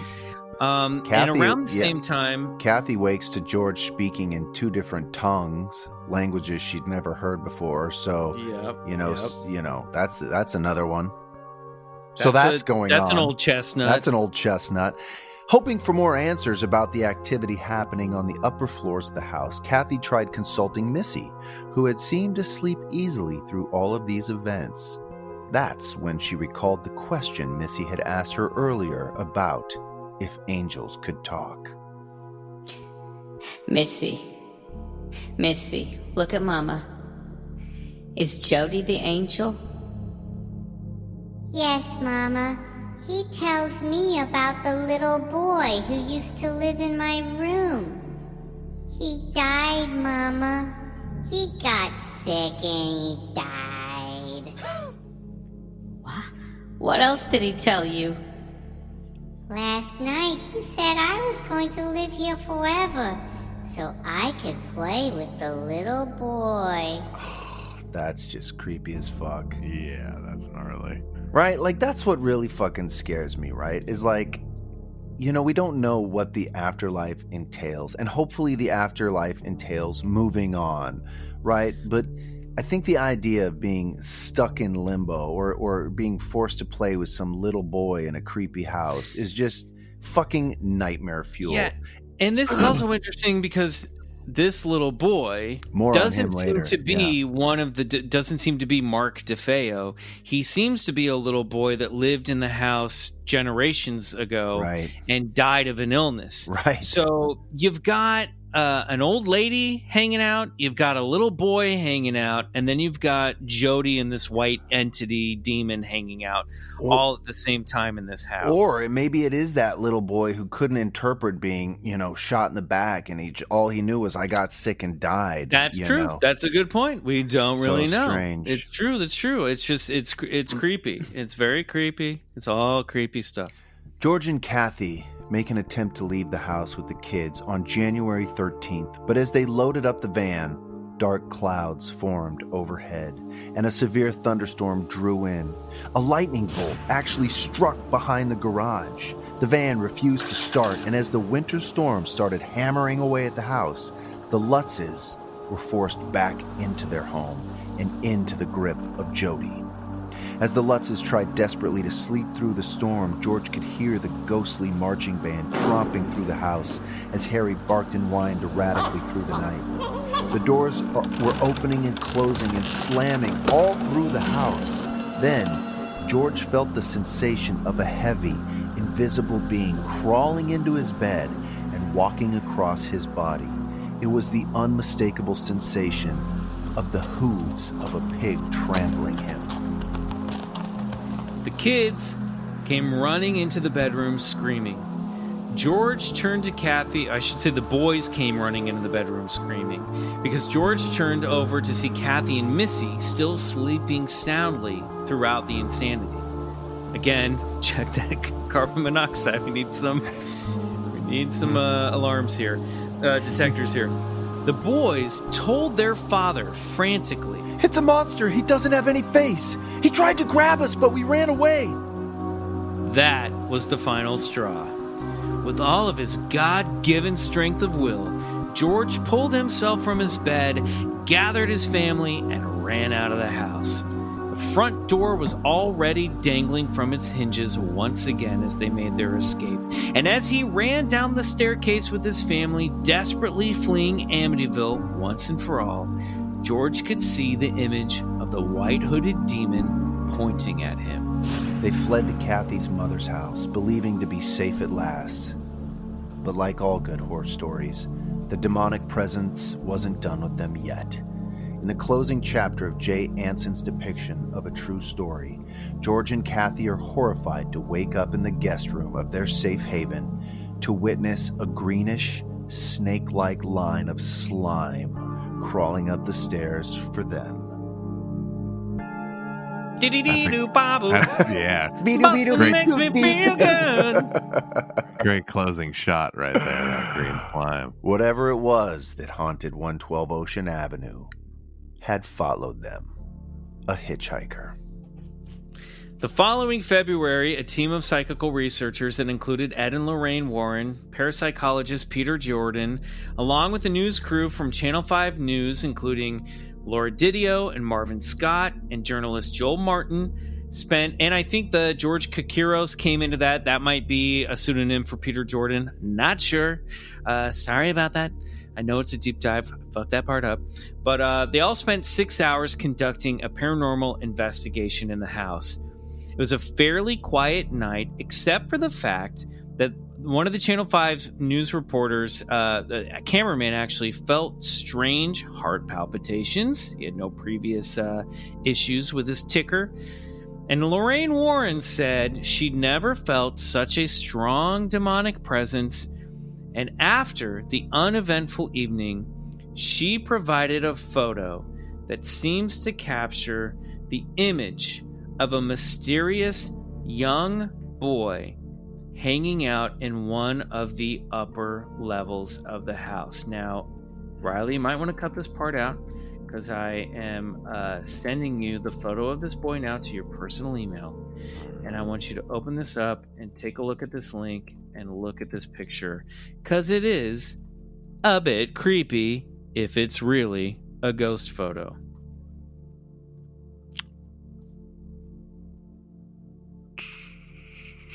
Okay, it's opening. Oh, good Lord. Fuck that. No. Wait, I've seen this actually. Oh, yeah, we looked at this when we did the Amityville Movie Club, but this is supposedly the image of a little boy in the house that Lorraine sent the news crew. Now, everyone on the news crew knew that there were, and still verify, and they're even interviewed in the My Amityville documentary, that there were no children there. Some people think this might have been an actual adult man from Lorraine's crew. But if you look at this picture, and viewers, we will put it up, or listeners, we will put it up in our Instagram, and it'll be in a link here in the show notes. It's this... it's a photo of it's clearly the second floor because the staircase is leading up to the third floor. So this is the floor where the master bedroom is, and the sewing room, and Missy's room. And there seems to be a little boy with piercing, glowing eyes peeking out from a doorway across the banister of and they had set up motion capture cameras in the house. So apparently this image was taken allegedly when nobody was up there. Oh wow. I mean, that's no smudge. That is the face of a very spooky little boy with those whited out eyes are glowing. It's pretty disturbing. Bryce, did we lose Bryce? Oh shit, I think we did. Oh no. Let me stop. Oh shit, I hope we didn't lose all of that.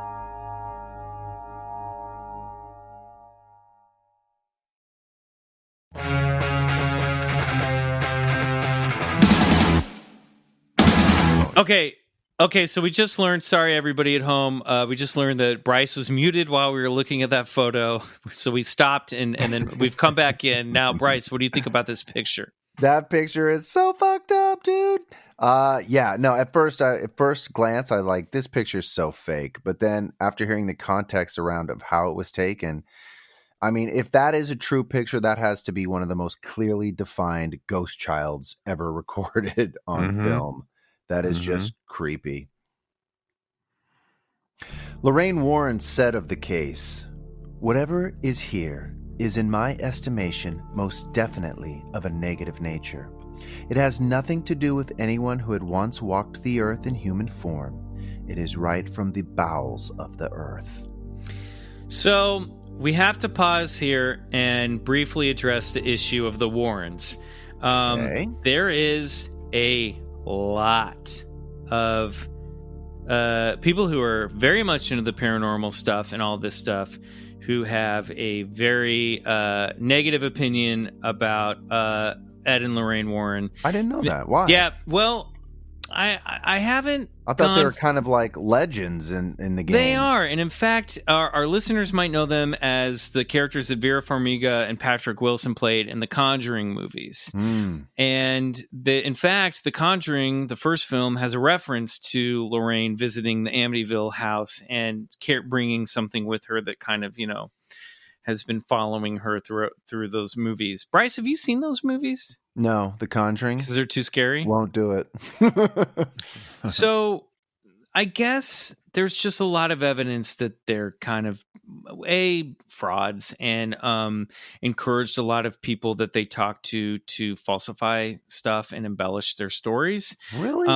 Yeah, I haven't got. We'll do a whole episode on them at some point, maybe here or on the other side. We should. The other for those thing who that, don't know, I was going to say Ed Warren was a demonologist, and his wife Lorraine was a medium, clairvoyant. Yes, a clairvoyant. Thank you. That's it. And they were really the first sort of paranormal investigators. Yeah, exactly. They were like a. I don't want to compare them to Greg and Dana Newkirk, but they were kind of like, they were like an early paranormal investigators. They were kind of like the original paranormal investigators. Yeah. And they seem really benign and really cool when you hear their stuff. And like, I loved them for years, but it turns out there's some problematic stuff in their history, including the fact that a woman came forward who's now in her like 60s or 70s, who claimed that she and Ed had been having an affair since he was 30 and she was 15.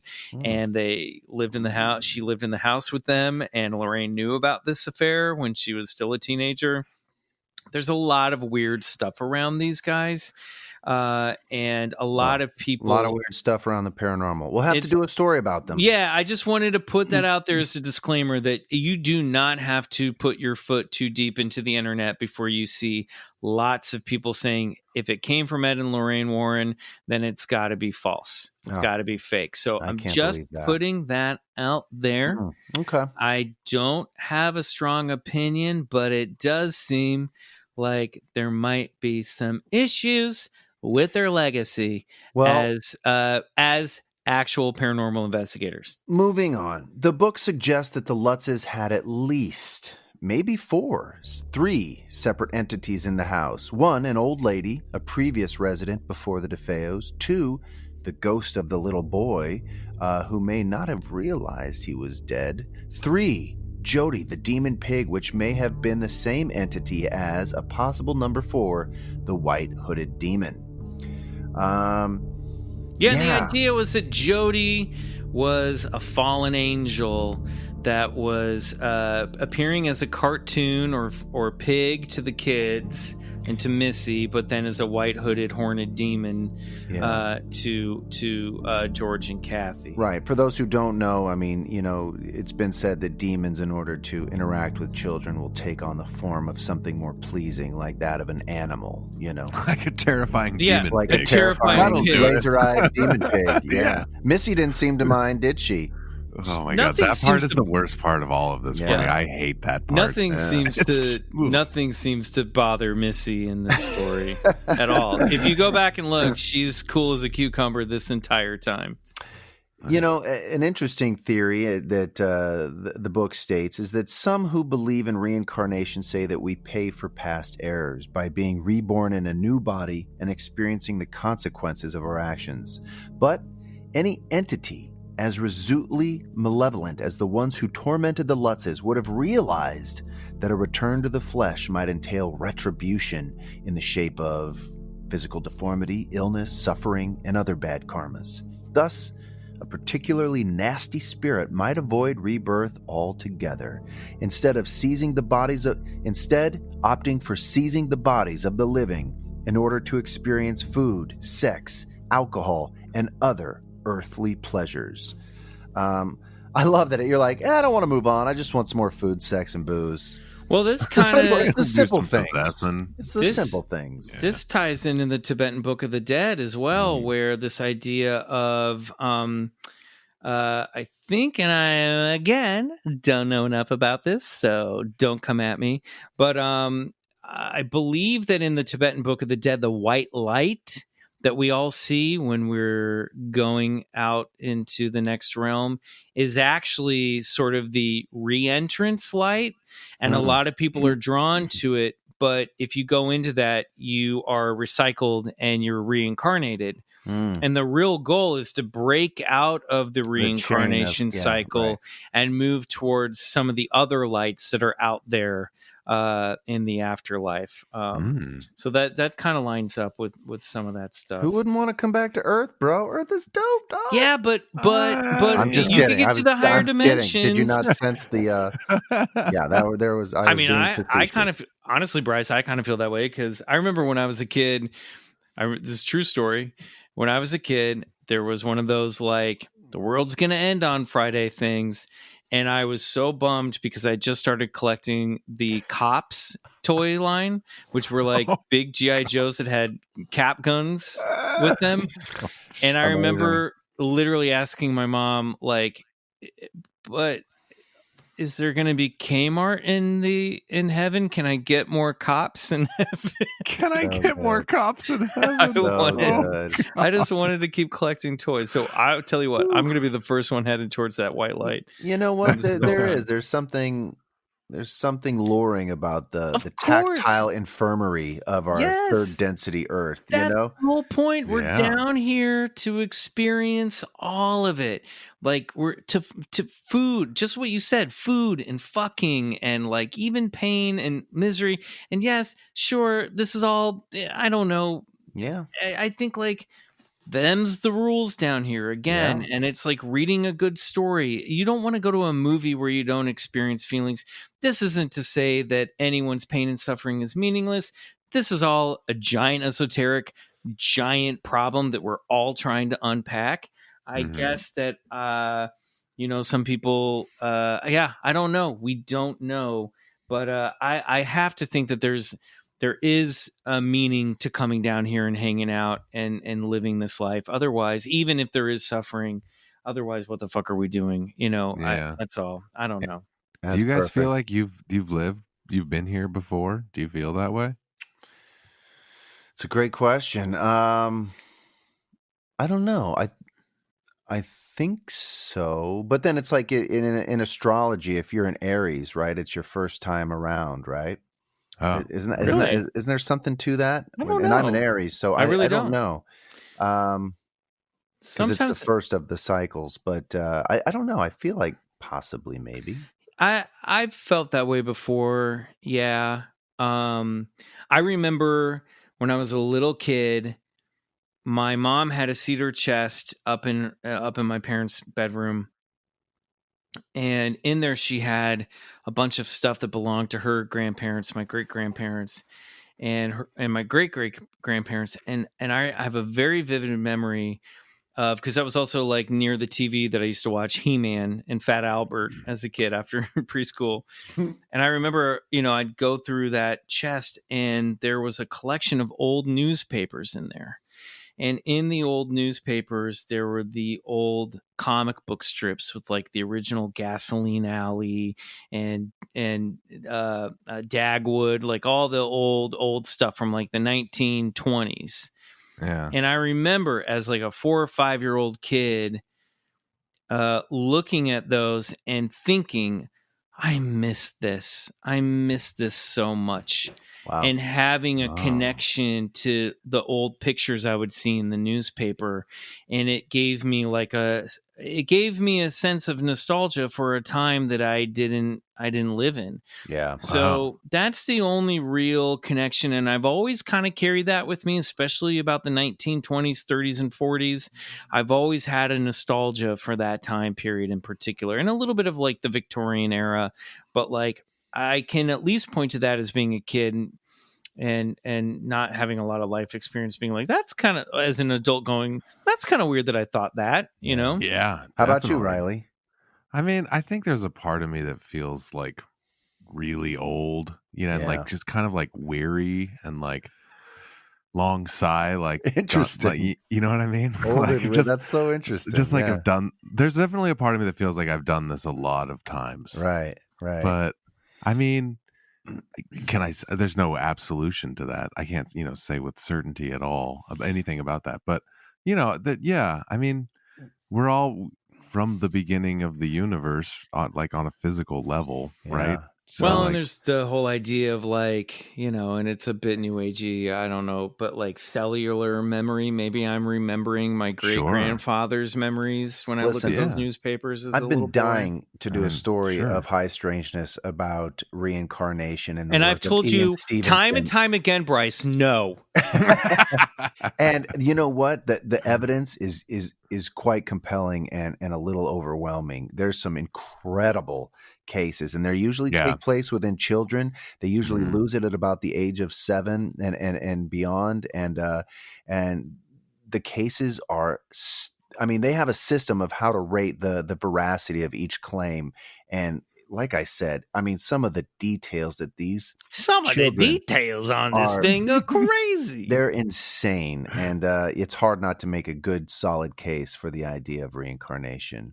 Yeah. Fantastic. It's an interesting thought. Anyway. I don't know. We digress. We digress. We're going to take think about it. Yeah. As we do. Take a break. We're going to take a break. You think about it. And when we come back, we're going to have the final part of the longest episode of Bigfoot Collectors Club we've ever done. We'll be right back.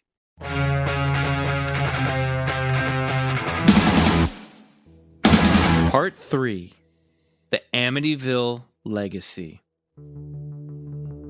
Jay Anson's Amityville Horror, the title of which the author said was inspired by H.P. Lovecraft's The Dunwich Horror, was published in 1977. Since the Lutzes did not work directly with Anson, I think it's safe to assume, and this is me speaking as Michael, many parts of the story were embellished. Rough edges smoothed over to better serve a linear arc, and we know some of the names, like Father Mansuko's, were changed. The book is estimated to have sold around 10 million copies since publication. The book was made into the film, The Amityville Horror, starring James Brolin and Margot Kidder. The movie was a massive hit and remained the largest grossing independent film until 1990, when it was usurped by, anyone want to take a guess? Titanic. No, independent film. Oh, I don't know. That's all I had. Teenage Mutant Ninja Turtles. Nice! Oh, green slime vibes, yeah. It always, ooze. It always comes from... Guys, the secret of the box office is ooze. Right. The secret of the ooze... We've unlocked it! It's always a box office hit. Yeah, that's crazy. The Amityville horror franchise went on to spawn 12 films and 9 books in total. But the Lutzes ended up only making around $300,000 because of the contracts that they signed. The couple, in an perhaps unrelated, divorced a few years after they left Amityville. And actually, they moved directly from Amityville to San Diego. They went all the way. They moved to a complete different coast. Over time, belief in the Lutzes' story has shifted into folklore, and most people consider the entire thing to be a hoax cooked up by George Lutz, who could not afford to keep the house after his business started to struggle. And the prevailing skeptical belief is that Lutz came up with the story with William Weber, Ronald DeFeo's lawyer, who was trying to help his client get off. In the September 17th, 1979 issue of People magazine, Weber stated, "I know this book is a hoax. We created this horror story over many bottles of wine." So there you have it. You have a lawyer saying that it's made up. However, William Weber also had beef with George Lutz because originally they were going to work together on making this book happen, but then apparently George Lutz went off without him. They actually ended up, I believe, suing one another. And the other thing that doesn't make sense about this to me, and I'm not saying that this isn't the case, but I don't know why Weber would want to write a book with George Lutz after his client had already been committed of murder, in case it was a way to get him out of jail. I take umbrage with this whole idea of it being a hoax as well, because look, They bought the house at a discount, and they were fucking out of there in 28 days. That's over the Christmas holiday. So you don't have time for your finances to deplete to shambles. The economy was going through a really hard time. Even still, though, Michael, the paperwork, the ink probably wasn't even dry. It's not enough time. I will say their budget was for like $30,000 to $50,000 range. So they were stretching. He had just bought that speedboat. And come on. Money pit. A storm a storm flooded their house. Please. So I think he was freaking, and they had tax problems. So they basically left the house and the bank foreclosed on it, regardless of whether it was haunted or not. They literally packed up and moved out and let the bank foreclose on it. That's a pretty Scooby-Doo way to get out of it. It's yeah, we're going to get exactly. that ghost money. Here's what we're going to do. And so what better way and we'll move our whole family to San Diego broke. What better? Yeah, but it's better? The long con. What better way to make some of that money back by saying we were haunted? Listen, I don't buy it. The 2012 documentary film My Amityville Horror, which I watched on Amazon Prime, examines the experience through the eyes of Danny, a now grown man. After a troubled childhood, Danny, a UPS driver, haunted by a lifetime as being known as the Amityville Guy, not only maintains that the events from the book actually happened, but that George, whom he hated, was a black magic practitioner who was actually the source of the paranormal activity. In one scene, Danny describes walking in on George and a group of men conducting a dark ritual in the garage and watching his stepfather levitate a wrench across the room. Regardless, skepticism prevails over the entire saga. Even the next owner of the house didn't believe that the house was possessed. And this comes from the AmityvilleMurders.com. During an August 9th, 1979 press conference, Jim Cromartie, then owner of the Amityville house, said this: "I was born in Amityville. I knew every family that grew up in this house.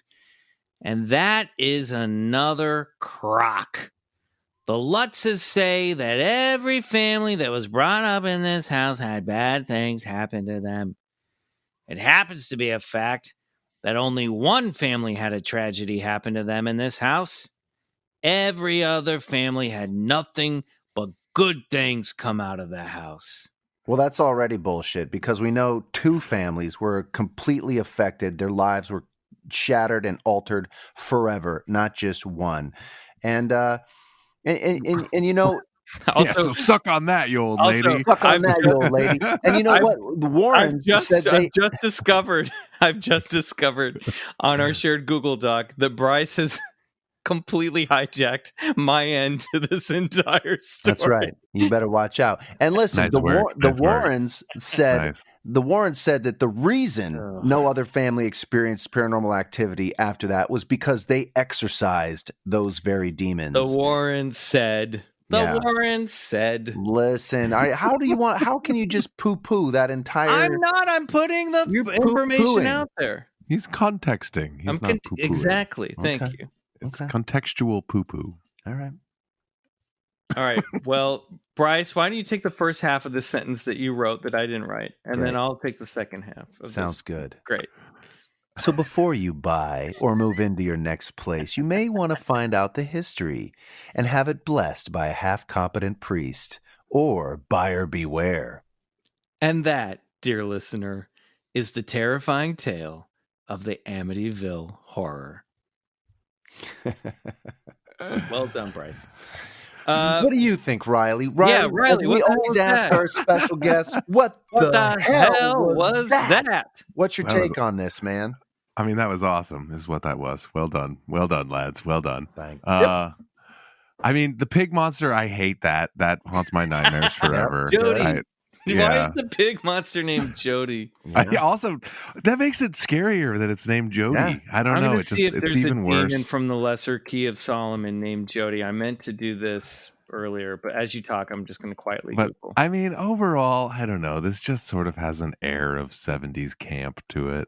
Really? And a little bit, yeah. And I think about what Michael said about, The Shining and and The Exorcist. Yep, and this it's like is the on cultural tropes of the time. And this seems to be really riding the wave of the satanic panic that's about to explode in the early 80s. Yeah, and I mean, I don't know. They moved some paper. Yeah, but I mean, I don't know. There's other parts of it too where it is just so cinematic, and it is such a like you want to see this, like the stuff about the storm and everything. It's like it's the story, you want to believe it, and you want to see it in your mind and believe it in your mind's eye. I don't know. I mean, the murder definitely happened, and I think there is a sense of evil that pervades that whole thing, like true deep, like primordial darkness, and like just the idea of the face down like execution is like that's like so horrifying. It's so terrible that it's and like there's just the gotta weirdness that like no one really knows how that all went down either, yeah, like, that I mean yeah so there's that even that just being in sort of I don't know what to make of it, I guess, is what I'm really getting at. I will say that everybody who encountered the Lutzes, to their credit, they all said they seemed very genuine. And in that Amityville documentary, the grown Danny is clearly traumatized, but 100%. And he seems very genuine, but he could also have just been traumatized by a really asshole of a stepdad, and the fact that his entire life was hijacked at a young age by the story that he was a kid who was in a haunted house. That's an interesting perspective. I had this theory by watching my Amityville Horror, and while Danny might have thought that his stepfather was the catalyst and the trigger, I am wondering if perhaps it could have been someone like Danny himself, verging on adolescence, teenager, because there's a moment in that documentary when he says, she asks him, when did this start? He said, the moment I walked in that house. And he said, when he was like 15 and supposed to be in school, but wandering around the neighborhood. That was later. Later. I know. But he said, we're in loose timeline. He said, it followed him. And paranormal happenings were happening to him outside of that house. Well, and, I think that's actually an astute observation, Bryce. I will say, I'll back you up on this. I had a similar thought, because even in the book, they talk about how poltergeist activity, and of which there was a lot supposedly that took place. And that's mostly what in Amityville Horror that Danny talks about, is just he mostly focuses, although he says he saw Jody, he mostly focuses on this on the stuff moving around the room on their own. Right. And in the book, they talk about how poltergeist activity often happens with an adolescent in the house, but usually a girl. It's a girl. Right. But in this case, maybe it was a boy. Yeah. And maybe it was all that angst, all that emotion, and all that anger at his dad. Perfect conductor for something paranormal like that. Because apparently George insisted one of the conditions of marrying Kathy was that the kids would all take his name legally, and he would legally adopt them, even though their own father was still alive. And Danny apparently resented him for that act, and that act alone. Through the classic "You're not my real dad." Yeah. So there's a lot of angst. That's there. Energy. Energy. Look, my gut reaction with this kind of stuff is always to go skeptical, but if there's anywhere where this is gonna happen, I mean, it's a pretty perfect setup. Truly like one of the creepiest murders ever. And it's just like, how are things gonna go well in that house after that? You just don't see it happening, and the hidden room, it's very creepy. And the Ronnie DeFeo hearing voices. I mean, I think that's bullshit. I mean, that's schizophrenia, I think that's William Weber being like, we got one way out of this. I don't know. Crazy. I think I would side with Lorraine Warren that something was there on that property before, some type of evil incarnate, and just looking for a way to manifest. God. And when it finds somebody who's on the fringe like Ronnie DeFeo, it can tap in and it can deliver messages like kill your entire family. and then from there just morph and gain the energy that it takes to open and shut windows, garage doors, move furniture, levitate people off their fucking bed. You know, I mean, this is fascinating, and a fascinating place to land on our third birthday, because unlike the Roswell stuff, which sort of reaffirms my belief that there wasn't some type of alien or interdimensional craft, the more I researched this story, the more and more I thought this was bullshit. And even watching Amityville Horror, I feel like that guy obviously went through some real stuff. Now, look, ghosts are true. Ghosts are real. We've proved it on this podcast. Proved it on the podcast. I'm open to I'm with Riley. I'm open to like, well, if anything's going to be weird here, it's that. I definitely think that there were no voices in Ronald DeFeo's head. I think that's all made up by the prosecutor, by the defense attorney. I think the Lutz family tried to capitalize on this stuff. It's really fascinating to me because, and I think the thing at the end of the day that really made me go, is that the Witness to Roswell book that we researched for our Roswell saga is like witness after witness after witness. It's not written like a screenplay. It's at times contradictory. It's at times like frustrating, but it feels like a text that is compiled of like two hardcore nerds trying to get to the bottom of what happened in reality at Roswell, right? With like affidavits and all this shit in there. And then this book, and maybe it's just a product of the times, it literally reads like a Stephen King novel that almost scene by scene could just be turned into a screenplay. Yeah. So that, I would say, I would need to read a better book that researches this story and gives me some real corroborating eyewitness testimony before I come anywhere near. I'm sorry, everybody. I hear you. Fully believing this story. Now, of course, you want plaster casts of the pig footprints. Yes. But look, well, and that's one of the things. Well, you know what I want. You know what I want. Truly, hold on. I have to. Yeah. You got to sample the green slime, man. And also, you don't throw it all in the river. You keep a little bit. Yeah. If you have green ectoplasm, like you got to sample that killed me. Yeah. And Bryce, one of the big arguments against this book is you can check the weather, and there was no snowstorm on that date. Bum, bum, bum. So there's anywhere else. Yeah. So there's just like, it doesn't add the concrete evidence just isn't there at the end of the day. Look, I'll give you that this author may have embellished, but the idea that none of this happened is, and that they did it for money and to get out of a debt, I just don't fucking buy. Yeah. I believe that these walls were stained with evil, and that something took advantage of that. And the moment that family walked in there with their emotional turmoil, it picked up on that, it capitalized off of that, and it was having a heyday. You don't fucking buy your dream house and move out 28 days later unless shit is hitting the fan. And so apparently it was. $300,000 in 1970, let's say 77 money. Let's see how much that is. You know, that's over a lifetime too. I watched an interview. No. It was asked Kathy and George Lutz why they were coming out of the public, and their answer vibed with me. It checked out. It passed my test. They said, the media was embellishing a lot of what happened.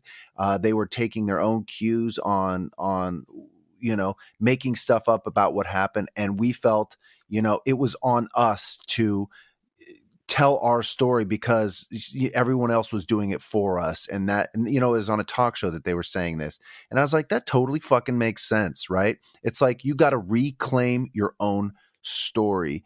And, sure, you could say, oh, they're just hoaxing it for the money, but is losing your entire family and your dream house and your fucking job worth this little plot and plan to, I don't think so. I just don't fucking buy it. That doesn't make any sense at all. It does, no, definitely not. I think the interesting question that this raises for me, all of this, whether it's all completely authentic or it's nothing or it's somewhere in between, is like whether you believe in and accept the existence of this like entity of like deep primordial personified evil. You know, like is that a thing? Because that's what kind of, you brought that up earlier, Bryson. Is that kind of how you, and the thing that, you know, came up from the well and it dwells in the core of the earth and all this, like what do you think about that? Like, it, you know, it's not a spirit of someone who walked this earth. It's this ancient evil personified. Yeah, there is a dark energy amidst this planet, and it can take the form of how, you know, the Catholic Church views as a demon. It could take the form as djinn. You know, it's an energy, and cultures and societies have been labeling it as so for as long as we can go back. But you know, yeah, there is an energy that is supernatural that can not be explained by science alone. That has intelligence. It has the ability to manipulate our physical space and invade our physical space, and all it needs is the right type of energy to conduct its business. And you know, it can do it through trauma. It can do it through emotion, and I think that's what this family experienced, was just a piece of that energy.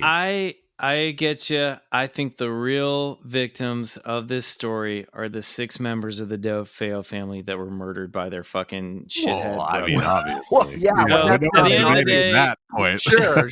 Yes. I'm just saying, I don't know. Objection overruled. All right, everybody. This is obviously it's galvanizing for year 4 of Bigfoot Collectors Club. Yeah. I've officially become a skeptic. Bryce has doubled down. He's now into demons. Just like my picture, the true believer.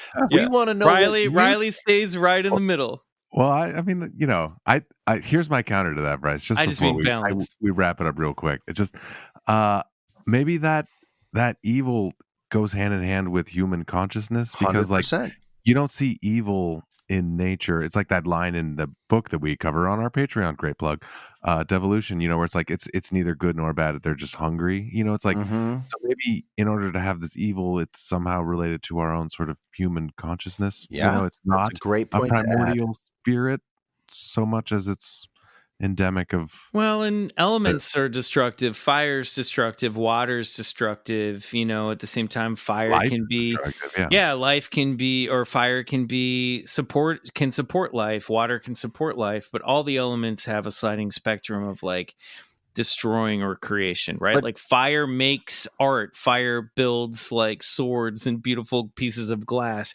but it can also burn down your house. So maybe there is, you know, like in the way that they use the storm in this book, like, you know, nature, maybe there's some primordial elemental thing, and it's just a reminder that like it's all a sliding fucking scale. There is no good and evil. They're just extremes. Yeah. Who knows? It's a great point, Riley, and absolutely. And listen, you know, I have no problem with, you know, evil human consciousness forming a psychic projection, which can also evolve itself. So you don't have a problem with that? I don't have a problem with any of that. Out of context quote Bryce Johnson. We want to know what you, the listener, think of the Amityville Horror. Tell us what you think. Leave a comment on our social media. Come join us on the other side. Join that conversation there. But what do you think really took place at the famous house at 112 Ocean Avenue? Yeah, and I'm going to throw up a bunch of links in the show notes so you can sort of go down the rabbit hole yourself. If you're a true crime lover, there's a lot to explore there just with the DeFeo murders themselves, if that's your thing. So I recommend checking out some of the stuff, including this AmityVilleMurders.com. Guys, before we go, plugs. Riley, Bryce, what do you got? I mean, this is the longest episode we've ever done. That's great. It's our birthday. I'm proud of us. That's my plug. Happy birthday to us. Yeah, happy what a great way to celebrate it. Absolutely. Long and rambling deep dive. Bryce, where can people find your game? That's great. Go to www. My wife said you don't have to say that anymore. Gosh, she's so right. Go to thedpcugame.com. Order yours today. Dirty picture cover up. Greatest game in the world. I also wanted to plug, shout out to Tyler Bentz and his podcast, That Would Be Rad, that he co-hosts with Woody, his buddy Woody Brown.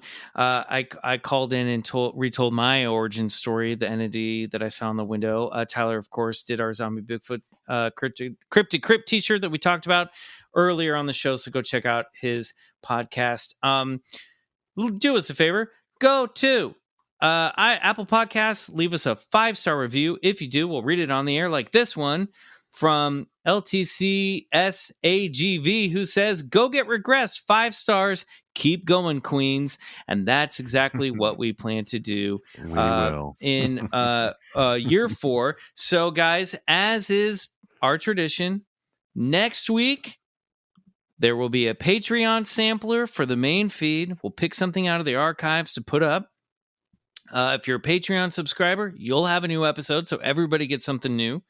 And then we'll be back with an all-new episode on November 11th to kick off the 4th fucking year of Bigfoot Collectors Club. Nice. Yeah.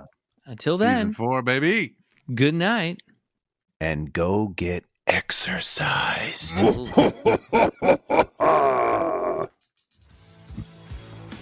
Whoa.